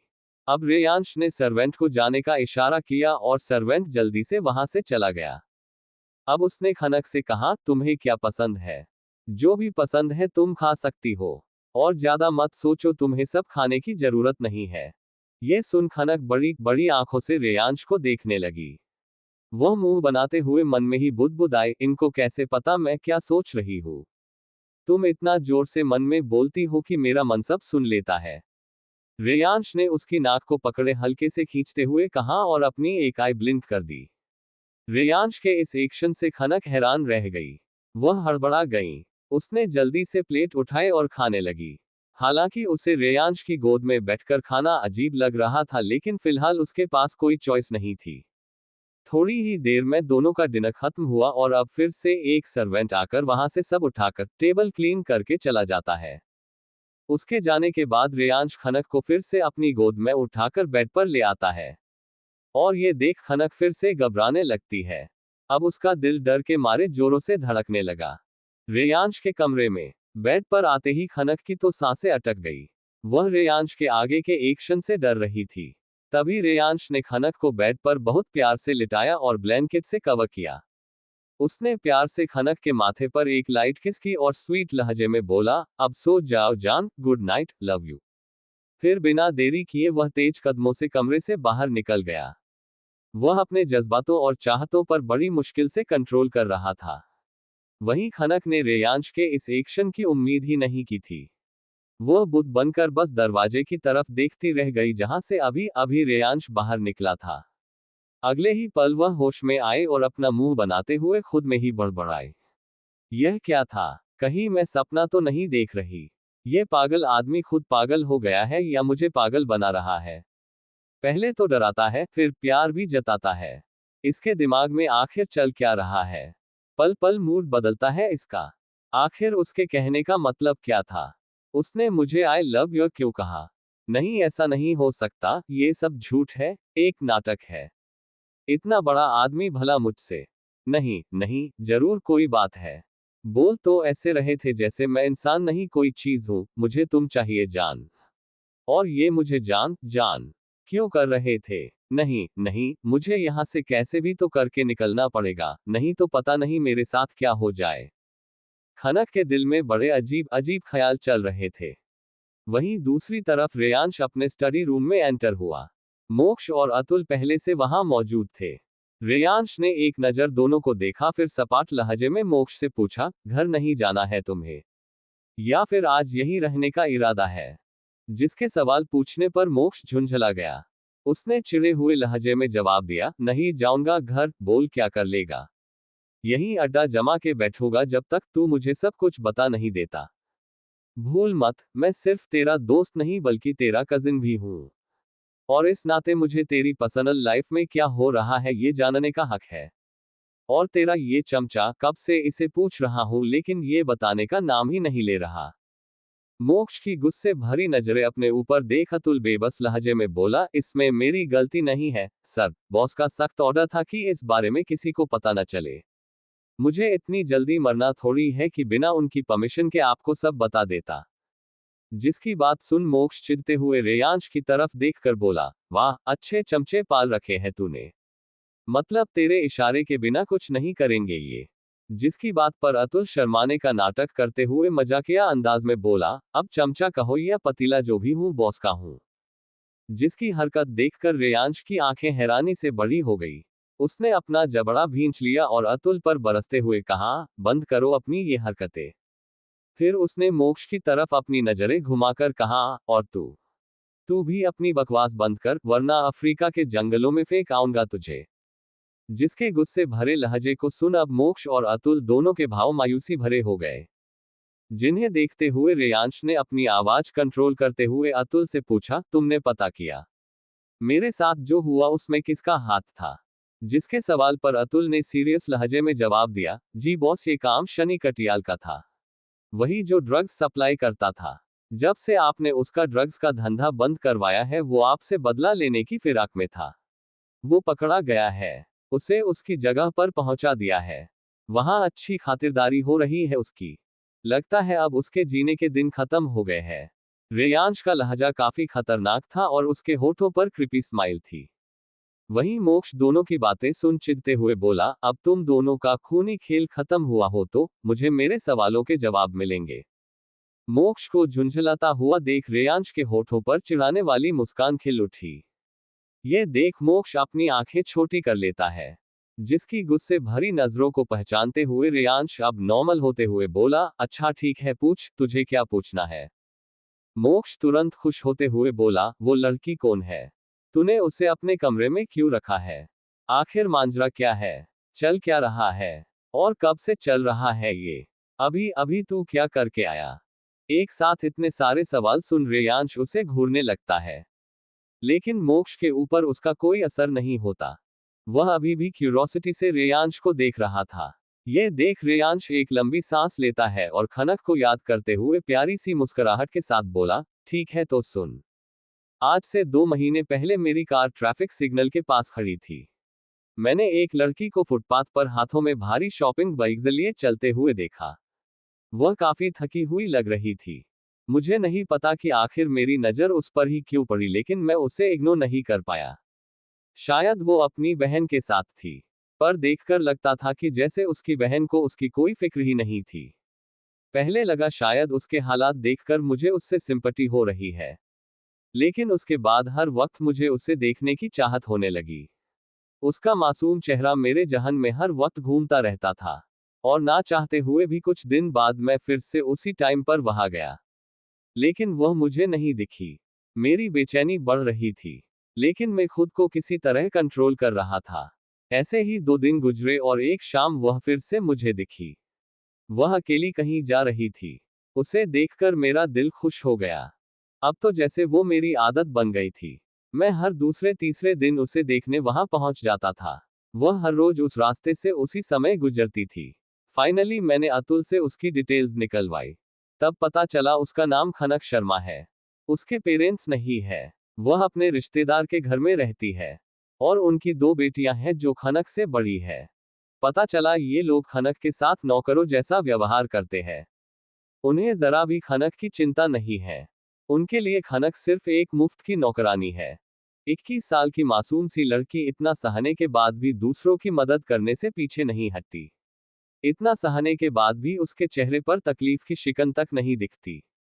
मुझे खुद नहीं पता कब वो मेरे लिए अट्रैक्शन से आदत और आदत से मोहब्बत बन गई।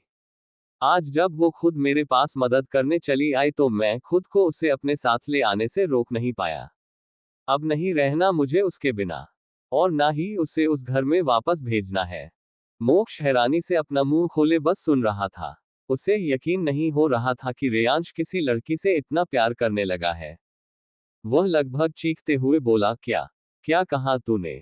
तुझे प्यार हो गया है और तू उसे सिर्फ दूर से देखा करता था। ये हो नहीं सकता। वह अतुल के सामने अपना हाथ बढ़ाकर बोला, भाई जरा मेरे हाथ में चिमटी काट, कहीं मैं सपना तो नहीं देख रहा। द माफिया किंग मोनार्क जिसका प्यार, दया, माफी, इंसानियत इन सब से कोई वास्ता नहीं, उसे प्यार हो गया। चल बे झूठे, मैं नहीं मानता। अरे कोई तुझे पहचाने ना पहचाने लेकिन मैं तुम्हें अच्छे से जानता हूं। तू लड़कियों से नफरत करता है और तू मुझे यकीन दिला रहा है कि तू उस लड़की से प्यार करता है। चल सच सच बता, क्या माजरा है? कहीं कोई सीक्रेट मिशन तो नहीं है ना तेरा? जिसकी बात सुन रेयांश गुस्से में मोक्ष को घूरने लगता है। जिसकी घूरती हुई नजरों को अपने ऊपर देख मोक्ष बेपरवाही से बोला, देख भाई, तू होगा माफिया किंग पर मैं तेरा भाई हूं। तो मैं तुझसे नहीं डरने वाला। बस तू ये सोच कि अगर भाभी को तेरे बारे में पता चला तो तू क्या करेगा? उसे बताएगा कौन? वह मुझे सिर्फ रेयांश सिंघानिया के नाम से जानेगी। वैसे भी मोनाक को किसी ने नहीं देखा। वह कौन है, कहां से है, कुछ लोगों को छोड़कर किसी को नहीं पता। तो उसे कैसे पता चलेगा? रेयांश के बेपरवाह लहजे को सुन मोक्ष के भाव सीरियस हो जाते हैं। अब वह सीरियस लहजे में बोला, तो अब आगे तुमने क्या सोचा है? रेयांश ने उसके सवाल का कोई जवाब नहीं दिया। जिसकी खामोशी को देख उसने अपने सिर को बेबसी से झटका और अतुल से पूछा, अब तो तुम्हारी लेडी बॉस भी आ गई, तो तुम अपने लिए गर्लफ्रेंड कब ढूंढ रहे हो? ये सुन अतुल का चेहरा शर्म से लाल हो गया। उसने शर्माते हुए रेयांश से इजाजत लेते हुए पूछा, बॉस क्या अब मैं जा सकता हूँ? जिसके इजाजत लेने पर रेयांश ने उसे ऑर्डर देते हुए कहा, कल सारी तैयारी टाइम से हो जानी चाहिए। शादी फार्म हाउस में सिंपल तरीके से होगी, तो ज्यादा तामझाम नहीं चाहिए मुझे, समझे? जिसके ऑर्डर को सुन अतुल ने अपनी गर्दन हाँ में हिला दी तो रेयांश ने उसे हाथ से इशारा किया, जिसे समझकर वह जल्दी से वहां से भाग गया। वहीं मोक्ष शादी की बात सुन हैरानी से बोला, तुझे तो कभी शादी में इंटरेस्ट नहीं था ना, तो ऐसे अचानक शादी? इंटरेस्ट मुझे दूसरी लड़कियों में नहीं है। मुझे मेरी पसंदीदा लड़की मिल चुकी है जिसे मैं किसी भी कीमत पर खोना नहीं चाहता। रेयांश ने अपने हाथों को स्ट्रेच करते हुए मोक्ष की तरफ देखकर कहा। जिसकी बात सुन मोक्ष ने उसे अजीब नजरों से देखते हुए कहा, और अगर वह नहीं मानी तो? रेयांश ने बड़े जुनून के साथ कहा, तो मैं उसे मजबूर कर दूंगा। मैं उसके पास कोई चॉइस नहीं छोड़ूंगा। उसे मेरा होना ही होगा। उसके प्यार पर सिर्फ मेरा हक होगा, उसकी सांसें, उसका दिल, दिमाग, उसके बदन के हर जर्रे पर सिर्फ मेरा हक होगा। वह चाहकर भी मुझसे बच नहीं पाएगी। मुझसे दूर जाने का हर रास्ता बंद कर दूंगा। उसे उसी से चुरा लूंगा। और अगर गलती से भी उसने मुझसे दूर जाने की कोशिश की तो मैं उसे इतना मजबूर कर दूंगा कि वह चाहकर भी मुझसे दूर नहीं जा पाएगी। रेयांश जैसे जैसे बोल रहा था उसकी आवाज में पागलपन और जुनून बढ़ता जा रहा था। वह एक साइको की तरह लग रहा था। उसका ये रूप देखकर एक पल के लिए तो मोक्ष भी सिहर गया। अब उसने वहां से चले जाने में ही अपनी भलाई समझी। अब उसने रेयांश को ज्यादा ना छेड़ते हुए बस गुड नाइट कहा और वहां से निकल गया।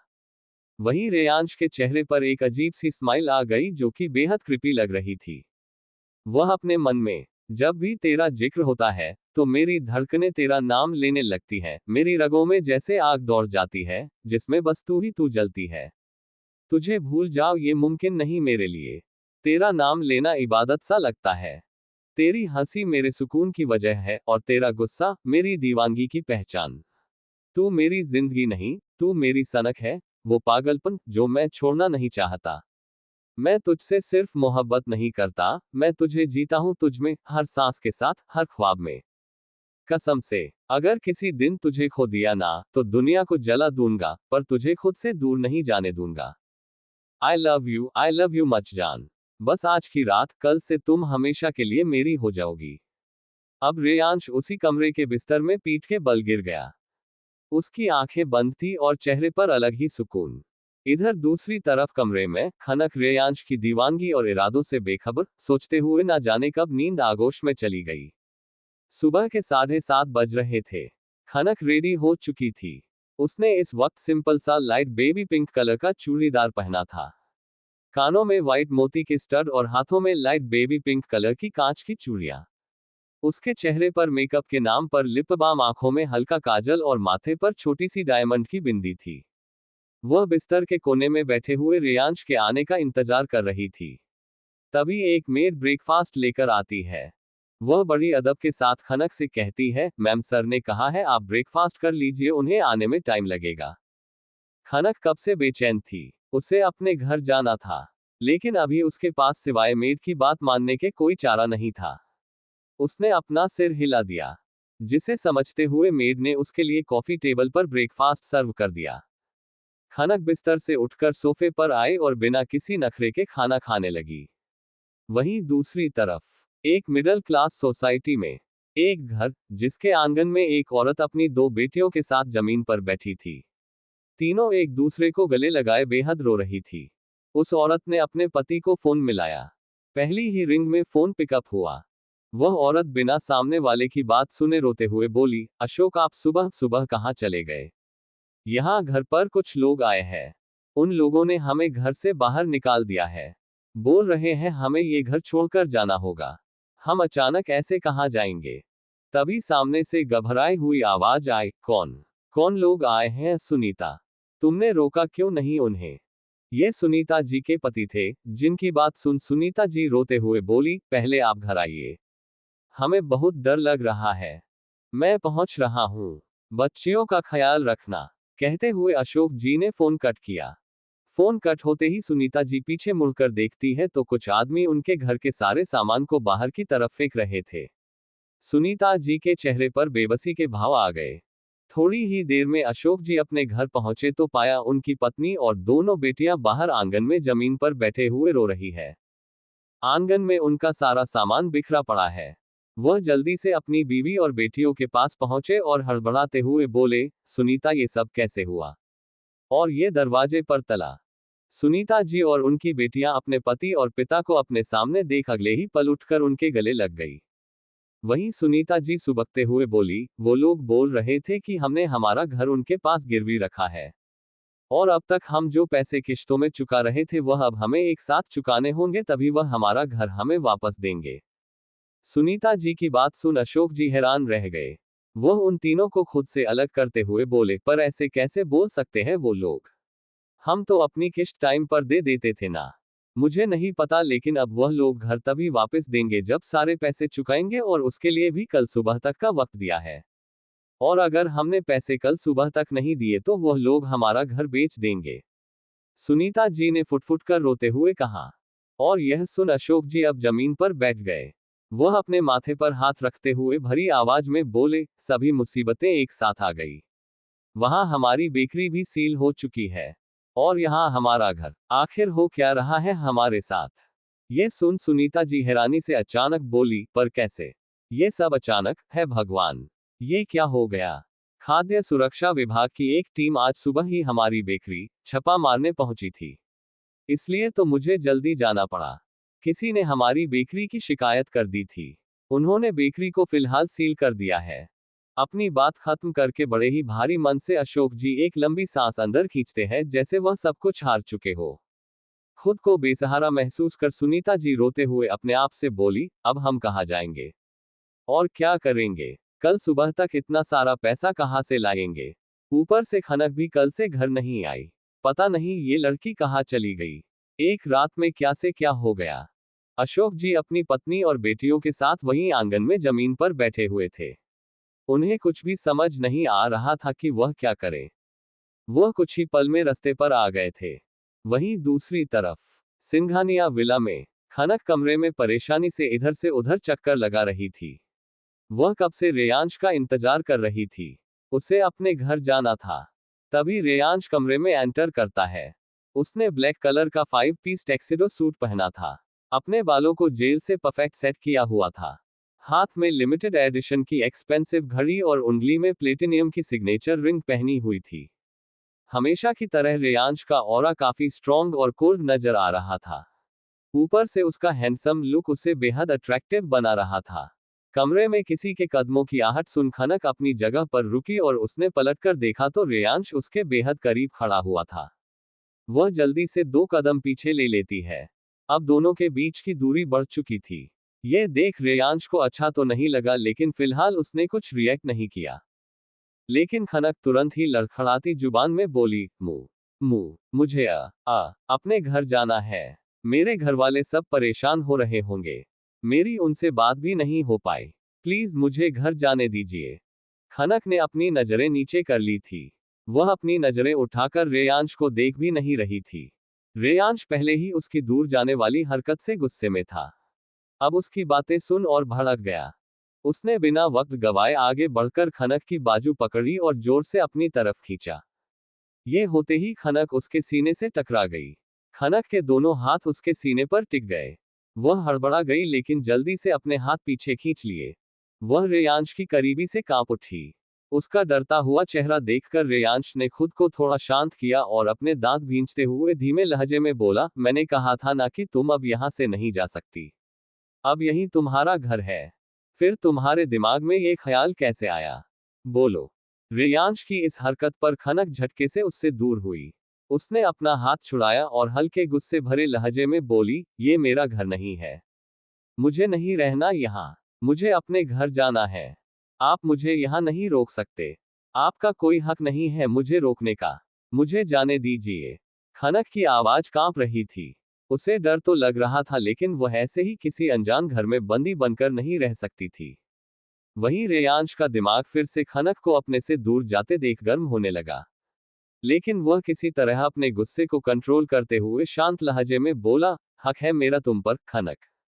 तुम्हें रोकने का भी और तुम्हें अपने पास रखने का भी। होने वाली बीवी हो तुम मेरी। और आज हमारी शादी है। तो अब भूल जाओ कि तुम यहां से कहीं जा सकती हो। शादी की बात सुन खनक हैरान रह गई।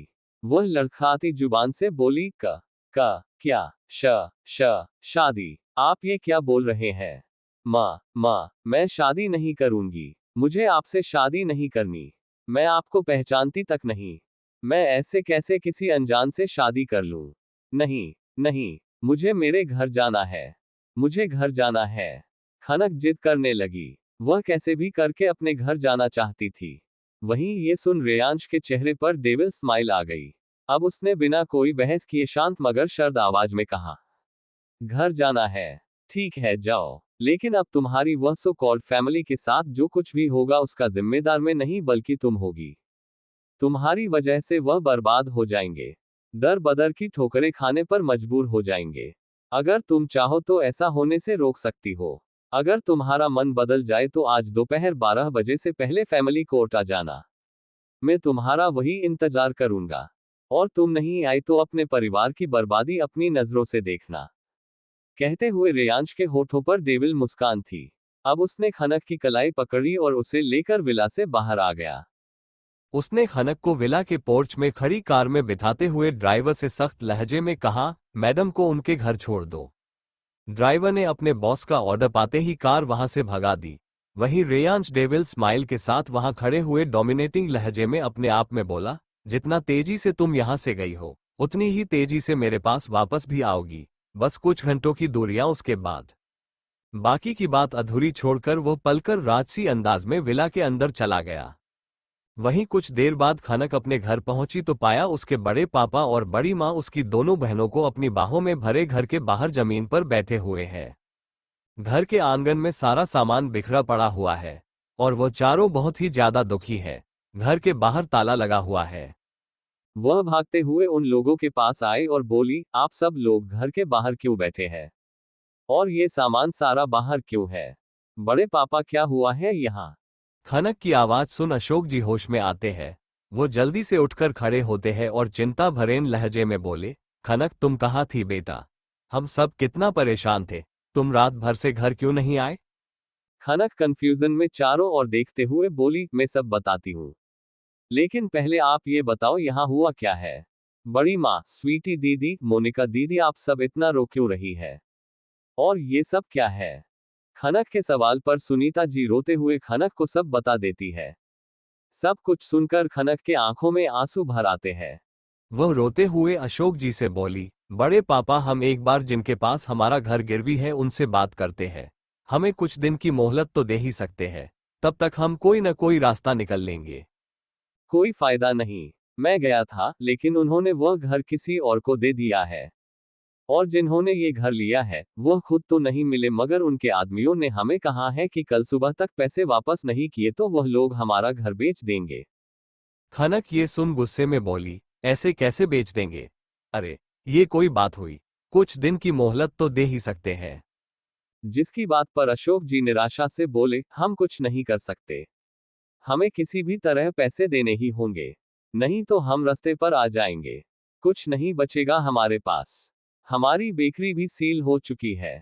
मैंने बहुत लोगों से मदद मांगी, लेकिन कहीं से भी मदद नहीं मिली। अशोक जी की आवाज बेहद टूटी हुई लग रही थी। वह अपने भरे गले से आगे बोले, अब मैं तीन तीन जवान बेटियों को लेकर कहाँ जाऊंगा? जिनकी बात सुन सुनीता जी रोते हुए भरे गले से बोली, कुछ ही पल में क्या से क्या हो गया?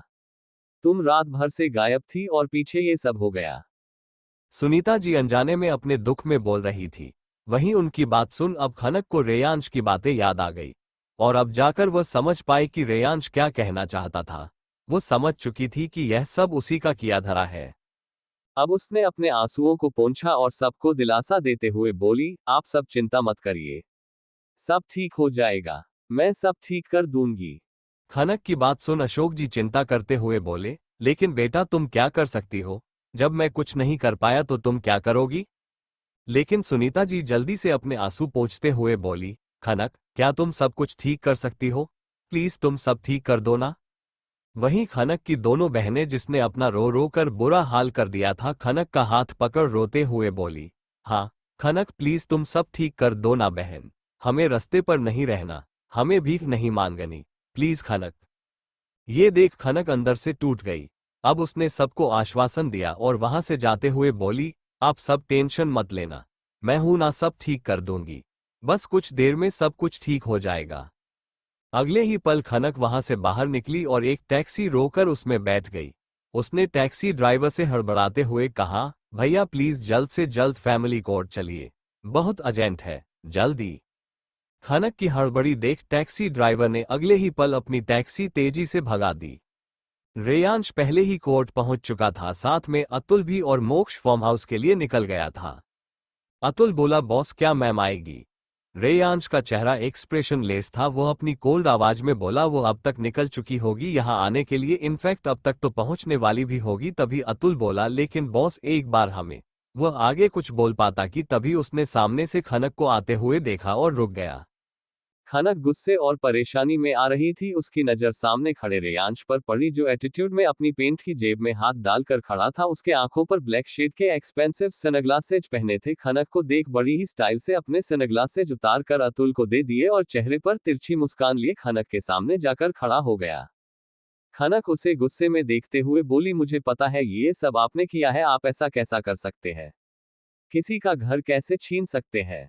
उनकी लाइफ कैसे खराब कर सकते हैं? आपके अंदर दिल है भी या नहीं?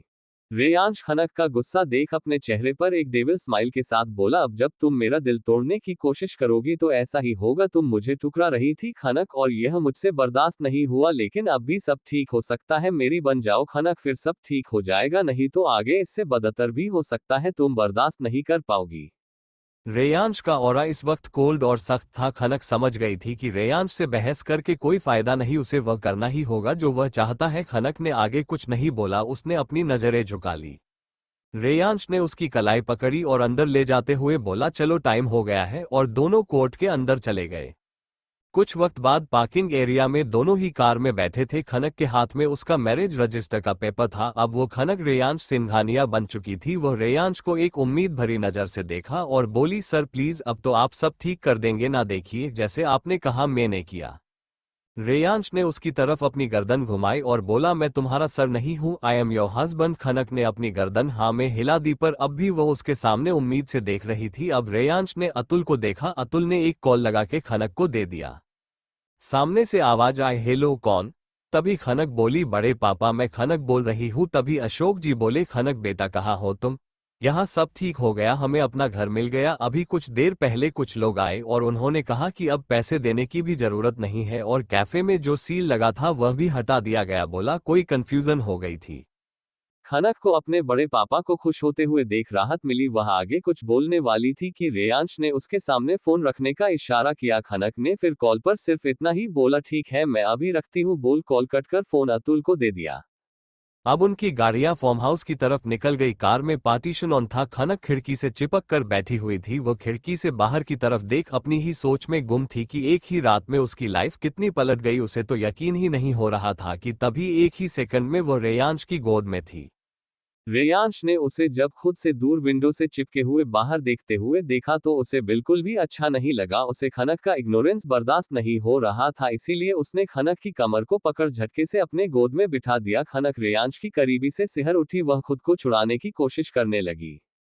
तभी रेयांश बोला, वाइफी मुझसे दूर होने की कोशिश बंद करो, अब तुम मुझसे दूर नहीं जा सकती। कहते हुए खनक का दुपट्टा एक कंधे से हटाकर उसके कंधे पर अपने होठ रख दिए। रेयांश के दोनों हाथ खनक की कमर से लिपटे हुए थे और उसके पेट पर पकड़ बनाए हुए थे। खनक रेयांश की गोद में किसी छोटे बच्चे की तरह बैठी हुई थी। रेयांश उसके होठ खनक की गर्दन से लेकर कंधे तक एकदम सॉफ्ट तरीके से रगड़ रहा था। उसकी आंखें बंद थी और वो खनक को फील कर रहा था। खनक ने अपनी आंखें बहुत जोर से बंद की हुई थी। उसके दोनों हाथ रेयांश के हाथों पर थे जिसे वह बार बार छुड़ाने की कोशिश करती, मगर रेयांश उसे और कस के पकड़ रहा था। अब रेयांश खुद को और कंट्रोल ना करते हुए खनक को अपनी साइड घुमा देता है और उसके होठों पर अपने होठ रख देता है। वह बहुत ही सॉफ्ट तरीके से किस कर रहा था।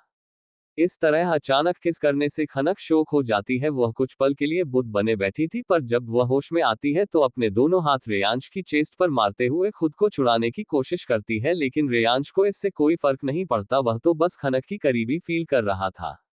रेयांश की सॉफ्ट किस से खनक जैसे पिघल रही हो। अब उसके हाथ जो रेयांश को मार रहे थे वह अब रेयांश की चेस्ट को सहला रहे थे। खनक का एक हाथ रेयांश की चेस्ट को सहलाते हुए उसकी नेक पर आ गया। अब खनक हल्के हाथों से रेयांश की नेक को सहलाने लगी। यह महसूस होते ही रेयांश के चेहरे पर खुशी छा गई। रेयांश का एक हाथ खनक की कमर पर लिपटा था तो एक हाथ उसके सर के पीछे था और बालों को अपनी मुट्ठी में कस के भरा हुआ था। वह अब थोड़ा ढीला हो गया। करीब 15 मिनट बाद खनक को सांस लेने में प्रॉब्लम होने लगी। तभी खनक ने रेयांश को हल्का सा पुश करके खुद से अलग किया और लंबी लंबी सांसें लेने लगी। रेयांश खनक के लाल पड़ चुके मासूम से चेहरे को देखने लगा। जब खनक शांत होती है तो उसे खुद पर रेयांश की इंटेंस नजरें महसूस होती है। वह रेयांश को देखती है तो उसे अब शर्म आने लगती है। वह तुरंत अपनी नजरें झुका लेती है। ये देख रेयांश के चेहरे पर एक सी मीठी मुस्कान छा जाती है। कुछ घंटे बाद रेयांश का फार्म हाउस। ये फार्म हाउस बेहद सुंदर और बड़ा था, जिसके गार्डन में मंडप लगा हुआ था और बहुत ही खूबसूरत डेकोरेशन किया गया था। हालांकि डेकोरेशन सिंपल था लेकिन वो बहुत ही स्टाइलिश था। खनक और रेयांश इस वक्त एक कमरे में थे। तभी मोक्ष वहां आता है और रेयांश को बोलता है, भाई अब वह तेरी ही है, थोड़ी देर अकेला छोड़ दे उसे। रेयांश मोक्ष को खा जाने वाली नजरों से देखता है, लेकिन मोक्ष उसे इग्नोर कर खनक को बोलता है, हेलो आई एम मोक्ष ओबरॉय, रिश्ते में मैं आपका देवर हूँ। खनक मोक्ष को देख हल्का सा मुस्कुरा देती है। मोक्ष आगे बोलता है, आप इसे यहाँ रहने दो, हम चलते हैं, आपको तैयार करने के लिए स्टाइलिश आ चुकी है तो आप रेडी हो जाए। खनक रेयांश की तरफ एक नजर देखती है तो रेयांश उसे जाने का इशारा कर देता है। खनक मोक्ष के साथ चली जाती है। मोक्ष उसे दूसरे कमरे में ले आता है जहां 6 से 7 लड़कियां थी। मोक्ष उन्हें बोलता है, ये है ब्राइड, तो अब जल्दी से इन्हें तैयार कर दो। ये बोल वह खनक को वहां छोड़ के फिर रेयांश के रूम की तरफ आ जाता है। एक लड़की जो सबकी हेड थी वो खनक का कॉस्ट्यूम 2 लड़कियों को देते हुए खनक को बोली, मैम आप पहले ये पहन लीजिए, ये दोनों आपकी मदद करेगी। खनक भी हाँ में गर्दन हिलाकर दोनों के साथ क्लोजेट में चली गई। इधर रेयांश भी अपने कपड़े लेकर तैयार होने लगा और मोक्ष उसे चिढ़ाते हुए रेडी होने में मदद कर रहा था। रेयांश तैयार था, उसने ब्राउन कलर का 3 पीस वेडिंग सूट पहना था, हमेशा की तरह एक हाथ पर एक्सपेंसिव लिमिटेड एडिशन की घड़ी और दूसरे हाथ की उंगली में प्लेटिनियम की अंगूठी, जेल से सेट किए हुए बाल। वो इस लुक में बहुत ही हैंडसम लग रहा था। अब मोक्ष और रेयांश गार्डन में आ गए थे। रेयांश को मंडप में बिठा दिया गया था। इस वक्त वहां कोई भी मीडिया नहीं थी, वहां पर सिर्फ उनके कुछ दोस्त और वहां काम करने वाले स्टाफ के अलावा ज्यादा लोग नहीं थे। मोक्ष ने भी अपने कुछ ही खास दोस्तों को इनवाइट किया था। पूरे फार्म हाउस की सिक्योरिटी को बहुत ही टाइट रखा गया था। अब सभी लोगों की नज़र बस रेयांश पर थी। वह लोग अब आपस में बातें करते, कुछ लड़कियां भी थी। यह लड़कियां मोक्ष की तरफ से थी। वह लोग साथ में कॉलेज में थे, जिस वजह से मोक्ष उनका अच्छा दोस्त था। हालांकि वो रेयांश से भी दोस्ती करना चाहती थी, मगर कभी रेयांश ने ध्यान ही नहीं दिया। अब मंडप में दूल्हे की सारी विधियां हो चुकी थी। तभी पंडित जी ने मोक्ष से कहा, अब कन्या को ले आइए। मोक्ष वहां से बाहर निकल फोन से एक मैसेज किया और थोड़ी देर में 2 लड़कियां खनक को लेकर आए। जब रेयांश की नजर खनक पर पड़ी तो वह तो खनक को देखता ही रह गया। खनक ने ऑफ वाइट कलर का ब्राइडल लहंगा चोली पहना था, जिसका दुपट्टा लाइट पिंक कलर का था। ये ब्राइडल डिजाइनर आउटफिट था और सोने के तार से उस पर कारीगरी की गई थी। वह काफी डेलिकेट थी। यह लहंगा बहुत एक्सपेंसिव था। इसके साथ कुंदन की एक्सपेंसिव ज्वेलरी पहनी हुई थी और न्यूड मेकअप किया गया था। खनक इस लुक में बहुत ही सुंदर और एलिगेंट लग रही थी। अब खनक मंडप में रेयांश की बगल में बैठी थी। इस वक्त उसके चेहरे पर कोई भाव नहीं थे, वो चुपचाप बैठी हुई थी। रेयांश उसे कभी कभी अपनी तिरछी नजरों से देखता रहता। इस वक्त खनक को अपने बड़े पापा की याद आ रही थी। खनक ने एक बार भी नजर उठाकर रेयांश को नहीं देखा था और यह महसूस होते ही रेयांश को बुरा लग रहा था, मगर फिर भी रेयांश किसी न किसी बहाने से अपनी नजर खनक के चेहरे पर टिका देता। इधर मोक्ष के कुछ दोस्तों में से 2 लड़कियां थी जो दिखने में काफी मॉडर्न लग रही थी। दोनों ने लॉन्ग 1 पीस गाउन कैरी किया था और साथ में डेलिकेट एक्सपेंसिव ज्वेलरी। दोनों ही दिखने में हाई क्लास लग रही थी। दोनों में से एक का नाम अपूर्वा और एक का नाम अनाया था। अपूर्वा ने अनाया से कहा, अनाया, आज तक हमने कितनी कोशिश की रेयांश को अपनी तरफ अट्रैक्ट करने की, लेकिन फिर भी आज तक रेयांश ने हम पर कभी ध्यान नहीं दिया और ये लड़की मंडप तक पहुंच गई। आखिर ऐसा क्या किया होगा इसने? तभी अनाया बोली, हाँ कुछ तो ऐसा होगा ही, वरना ये लड़की यहाँ तक कैसे पहुंचती। वैसे अब तक ये भी पता नहीं चला आखिर यह है कौन, हमें एक बार पता तो करना ही होगा। तभी अपूर्वा रेयांश की तरफ देखते हुए बोली, जरा एक बार देखो तो ये कितना हैंडसम लग रहा है। हाय, लेकिन ये रह रह के दुल्हन की तरफ देखे जा रहा है, मुझे जलन हो रही है। अब अनाया भी रेयांश को देखने लगी। अब धीरे धीरे सभी विधि विधान संपन्न हो रहे थे। अब फेरे भी हो गए। अब रेयांश ने खनक को मंगलसूत्र पहनाया, फिर उसने खनक का मांग टीका हटा के उसकी मांग में सिंदूर भर दिया। जब रेयांश उसकी मांग में सिंदूर भर रहा था तब खनक की आंखें अपने आप ही बंद हो गई और एक आंख से आंसू निकल गया। अब पंडित जी ने कहा, विवाह संपन्न हुआ, आज से आप पति पत्नी हुए। अब अतुल ने पंडित जी को नेक दिया और पंडित जी प्रणाम करके वहां से चले गए। अब एक एक करके सभी लोग दोनों को कंग्रेचुलेट कर रहे थे। अपूर्वा और अनाया भी वहां आए। वह तो बस रेयांश को एक नजर करीब से देखना चाहती थी। दोनों ने एक नजर खनक को देखा, फिर रेयांश की तरफ देख के एक झूठी मुस्कान के साथ शादी की विशेष दी। रेयांश ने सिर्फ अपना सर हिला दिया और ज्यादा ध्यान नहीं दिया। अब मोक्ष ने सभी गेस्ट को डिनर करने के लिए कहा और उनको लेकर चला गया। स्टाफ में से 2 लड़कियां आई और खनक को अपने साथ घर के अंदर ले गई। अब रेयांश ने अतुल को एक कॉल किया और वहां से बाहर की तरफ निकल गया। कमरे में जब खनक एंटर हुई तो कमरे को देख वह चौंक गई, क्योंकि कमरे को बहुत ही खूबसूरती से सजाया हुआ था। पूरे कमरे में बहुत ही अच्छी खुशबू आ रही थी, जो कि सेंटेड कैंडल जल रही थी उसकी थी। कमरे को व्हाइट और रेड रोज के फूलों की पेटल से सजाया हुआ था। बेड पर व्हाइट चादर बिछी हुई थी और पिलोज को भी बहुत खूबसूरती से रखा हुआ था और बेड के बीच में एक हॉट शेप रेड कलर के पेटल से बनाया था और उसकी बॉर्डर व्हाइट कलर के पेटल से बनाया था। पूरे कमरे में जमीन पर व्हाइट और रेड कलर के बैलेंस बिखरे हुए थे और साथ में रोज पेटल भी बिखरे हुए थे। खनक ये सब देखकर अनकंफर्टेबल फील करने लगी थी, उसे थोड़ा अजीब सा लग रहा था। तभी दोनों में से एक लड़की ने कहा, मैडम आप बैठिए, हम डिनर का अरेंजमेंट करते हैं। बोलते हुए वहां से चली गई। खनक चुपचाप कमरे में बेड की कॉर्नर पर बैठ गई। इधर दूसरी तरफ रेयांश और अतुल दोनों ही इस वक्त ब्लैक हिल में थे। यह विला पूरा ब्लैक था। यह एक हाईटेक विला था जिसमें सभी तरह की सुविधाएं उपलब्ध थी, मगर इसका बेसमेंट किसी जेल से कम नहीं था। यह एक बहुत ही डरावना कमरा था।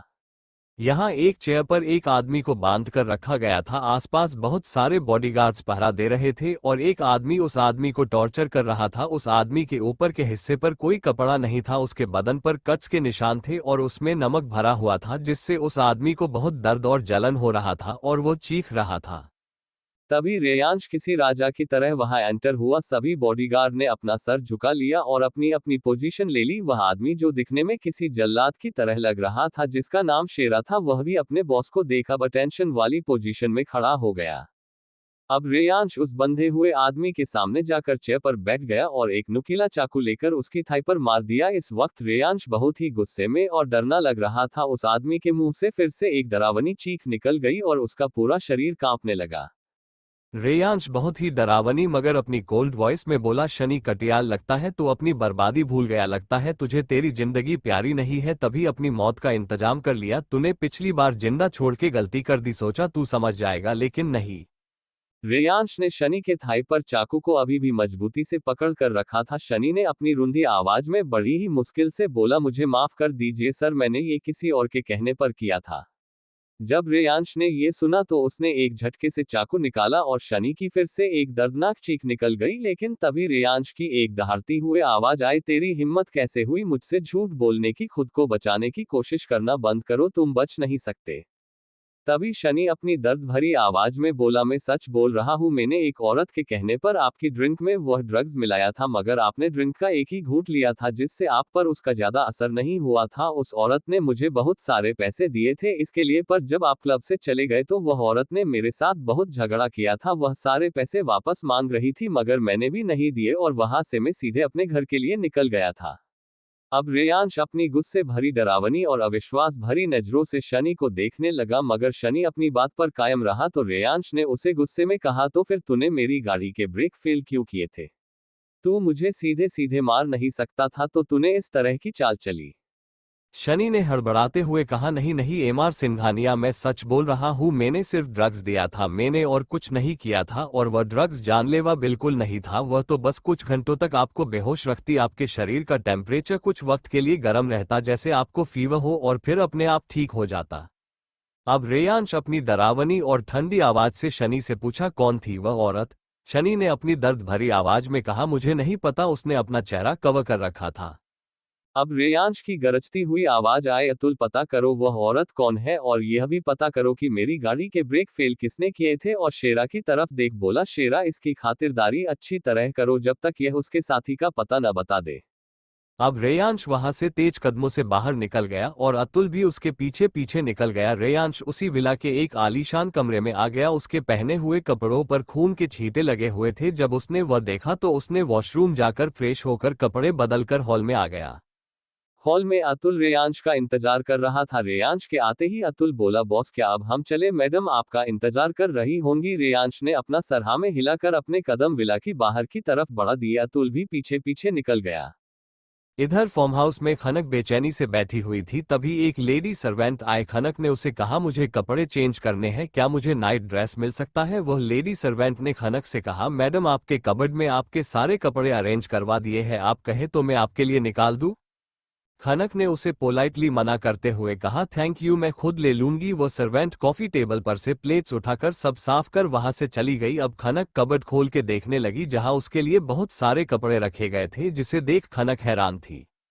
कबर्ड में लगभग सभी तरीके के कपड़े रखे गए थे जो कि एक लड़की के लिए जरूरी हो। किसी तरह खनक ने रात में पहनने वाले कपड़े लिए और बदलने चली गई, लेकिन जब देखा कि उसके लिए उसके पहने कपड़े अकेले रिमूव कर पाना मुश्किल है तो वह वॉशरूम में अपने कपड़े रख बाहर की तरफ किसी लेडी सर्वेंट को ढूंढते हुए निकल गई।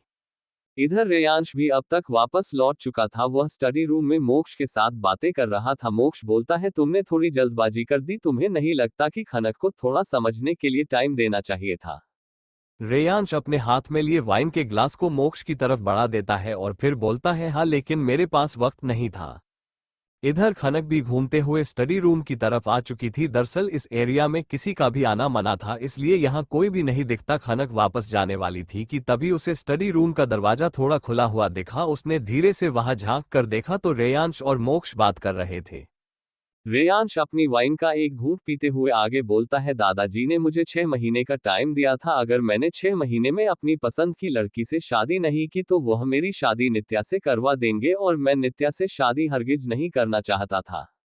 6 महीने लगभग पूरे होने को आए थे और तुम जानते हो मैं दादाजी की बात को टाल नहीं सकता।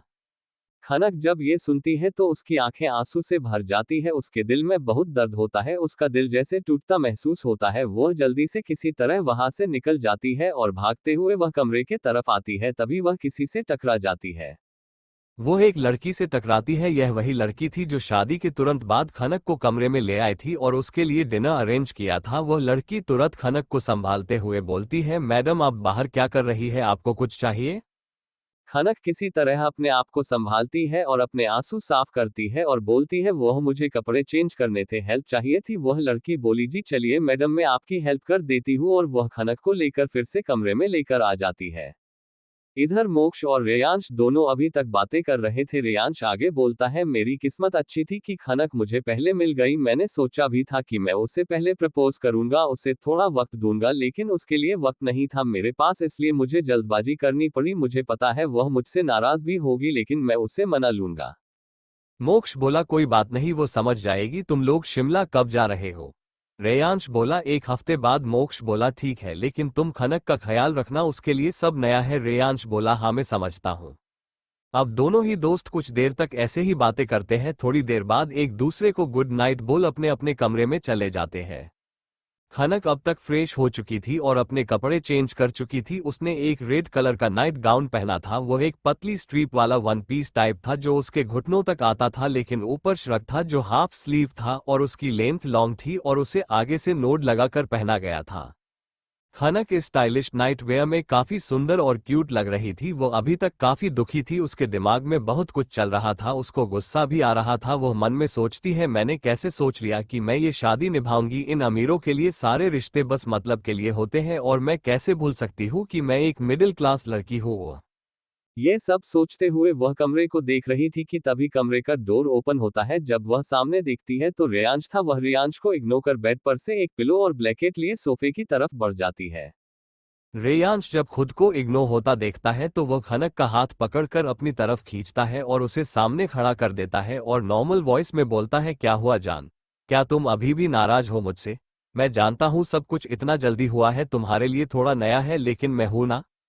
अब खनक चीड़ जाती है और गुस्से में बोलती है, आपको मेरी फिक्र करने की जरूरत नहीं है, मैं खुद को संभाल सकती हूँ, मुझे नींद आ रही है, मुझे जाने दीजिए। और फिर से वह सोफे की तरफ जाती है कि तभी रेयांश उसे कमर से पकड़कर अपने आप से चिपका लेता है। ये इतनी जल्दी हुआ कि खनक कुछ समझ ही नहीं पाई, उसके हाथ से पिलो और ब्लैंकेट छूटकर नीचे गिर जाते हैं।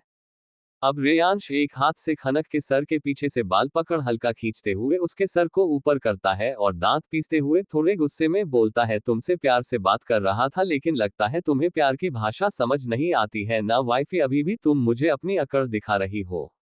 तभी खनक थोड़ी दर्द भरी आवाज में बोलती है, छोड़िए मुझे दर्द हो रहा है और मैं आपसे प्यार एक्सपेक्ट कर भी नहीं रही, आप तो सिर्फ दर्द देना जानते हैं।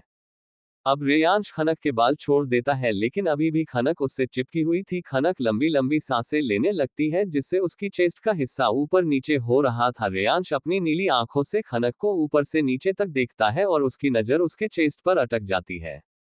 खनक जब रेयांश की नजरों का पीछा करते हुए देखती है तो वह गुस्से से खुद को छुड़ाने लगती है और दांत पीसते हुए बोलती है, मुझे ब्लैकमेल करके शादी तो कर ली है, मगर मेरे साथ अपनी मनमानी करने के बारे में सोचना भी मत, मैं ऐसा हरगिज नहीं होने दूंगी। रेयांश खनक को एक ही झटके में बिस्तर पर पटक देता है। खनक बिस्तर पर पीठ के बल गिर जाती है। मैट्रेस काफी सॉफ्ट होने की वजह से खनक को कोई चोट नहीं लगती, वह बिस्तर पर कुछ इंच उछल जाती है। रेयांश जैसे ही अपने कदम बेड की तरफ बढ़ने लगता है कि खनक अपनी तेजी दिखाते हुए एक साइड से बेड से उतर जाती है और पीछे की तरफ जाने लगती है।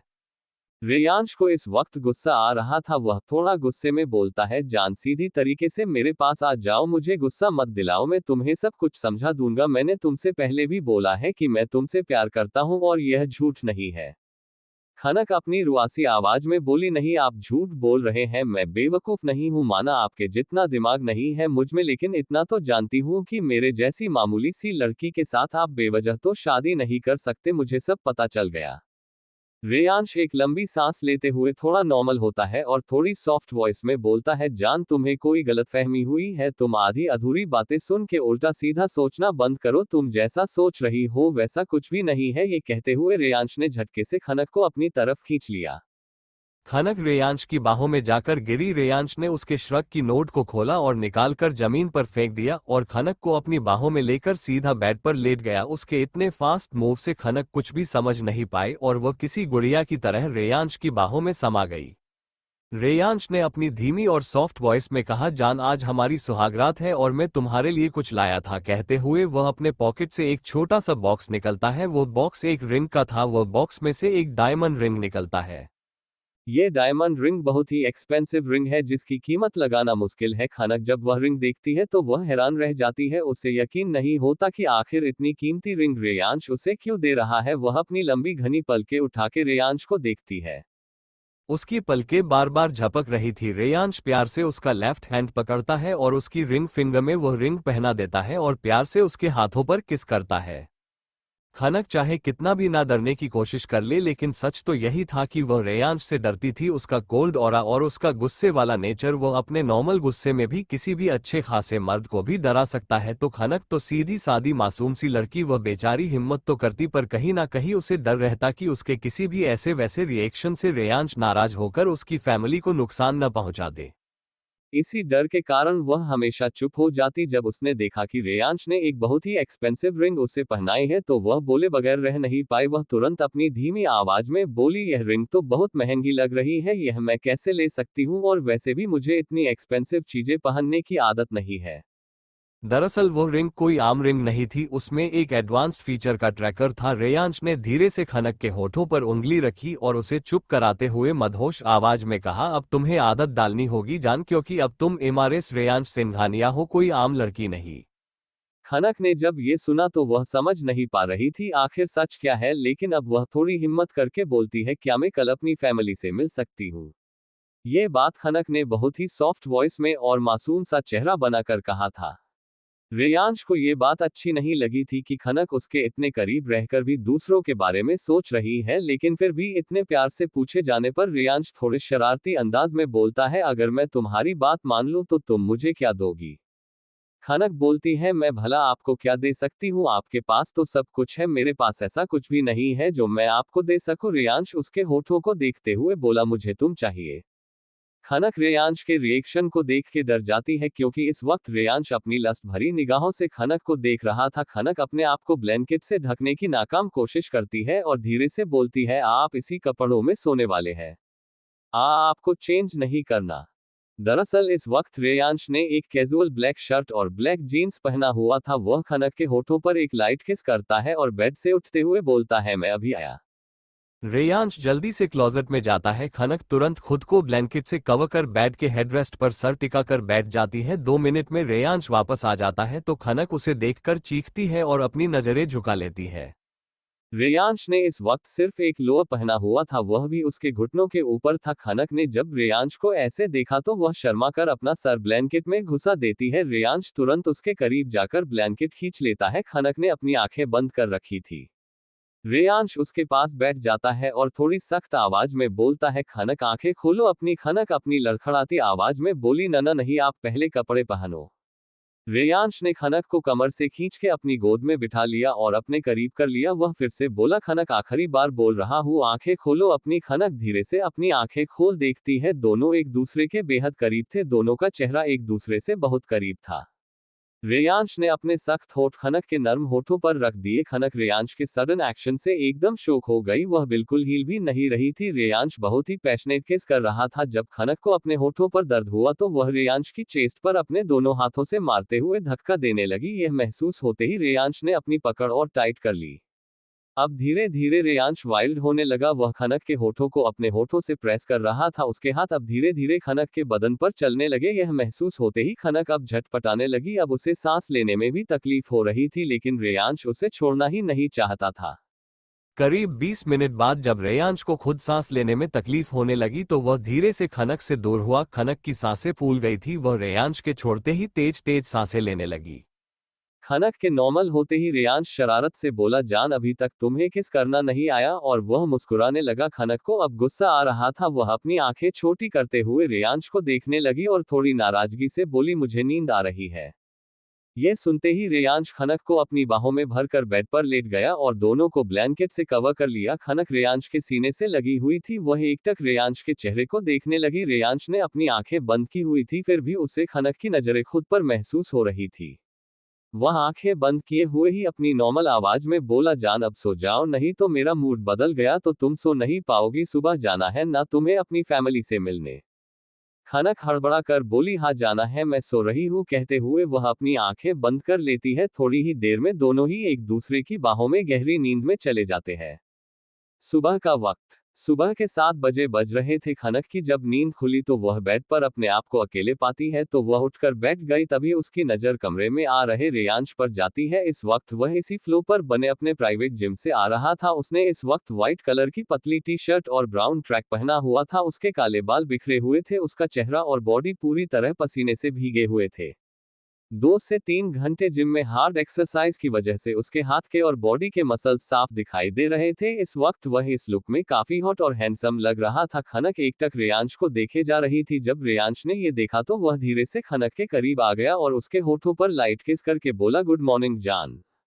खनक अचानक हड़बड़ा के होश में आती है और अपनी नजरें नीची कर गुड मॉर्निंग बोलती है। रेयांश उसके गाल पर प्यार से हाथ रखता है और बोलता है, चलो फ्रेश हो जाओ और हम साथ में ब्रेकफास्ट करते हैं। अपनी गर्दन हाँ में हिला देती है और वॉशरूम में चली जाती है। तभी रेयांश का फोन बजता है और वह अपना फोन लेकर बालकनी में चला जाता है। सुबह के 9 बज रहे थे। शर्मा निवास में मोनिका और स्वीटी अभी अभी उठी थी। सुनीता जी उनको डांटते हुए बोलती है, इतनी जल्दी भी क्या थी उठने की, थोड़ी देर और सो लो। दोनों को ये नहीं होता कि जल्दी उठकर मेरी मदद ही कर दे। तभी स्वीटी बोली, मोम प्लीज आप मुझसे तो यह उम्मीद ही मत करना, ये सब काम खनक का है, पर पता नहीं वो कौन सी दुनिया में है। तभी सुनीता जी अशोक जी की तरफ देखते हुए बोलती है, आपने पता किया आखिर खनक है कहाँ? तभी अशोक जी थोड़ी चिंता भरी आवाज में बोले, नहीं उसने बताया नहीं कि वह कहाँ है। उसने कॉल किया था पर ज्यादा बात नहीं हो पाए। आज सुबह ही मैंने उसी नंबर पर सामने से कॉल किया था, उन्होंने बोला आज खनक आएगी। मोनिका बोली, लेकिन पापा उसने कुछ तो कहा होगा कि वह कहाँ गई है, उसके पास तो फोन भी नहीं है। तभी डोर बेल बजती है। स्वीटी जाकर दरवाजा खोलती है तो सामने खनक थी और साथ में एक और लड़की भी। यह वही लड़की थी जिसने रात में खनक की मदद की थी, जिसका नाम सोनाली था। वो खनक की पर्सनल बॉडीगार्ड थी। स्वीटी दोनों को अंदर लेकर आती है। जब सभी खनक को देखते हैं तो वह हैरान रह जाते हैं, क्योंकि खनक ने इस वक्त एक नीले रंग की सिंपल मगर डिजाइनर और एक्सपेंसिव साड़ी पहनी थी। मांग में सिंदूर और गले में बहुत ही एक्सपेंसिव मंगलसूत्र पहना था, जिसमें आर के दोनों लेटर मिक्स कर पेंडेंट बनाया गया था, और वह मंगलसूत्र बहुत ही डेलिकेट और स्टाइलिश था। हाथों में नीले रंग की बैंगल जिसके आसपास सोने के कंगन पहने हुए थे। गले में बहुत ही महंगा डायमंड का नेकलेस और मैचिंग डायमंड के इयरिंग्स थे, और चेहरे पर लाइट मेकअप किया गया था। पैरों में एक्सपेंसिव सैंडल थे, माथे पर डायमंड की बिंदी। खनक इस लुक में बहुत ही खूबसूरत लग रही थी। सब आंखें फाड़े बस खनक को देखे जा रहे थे। 10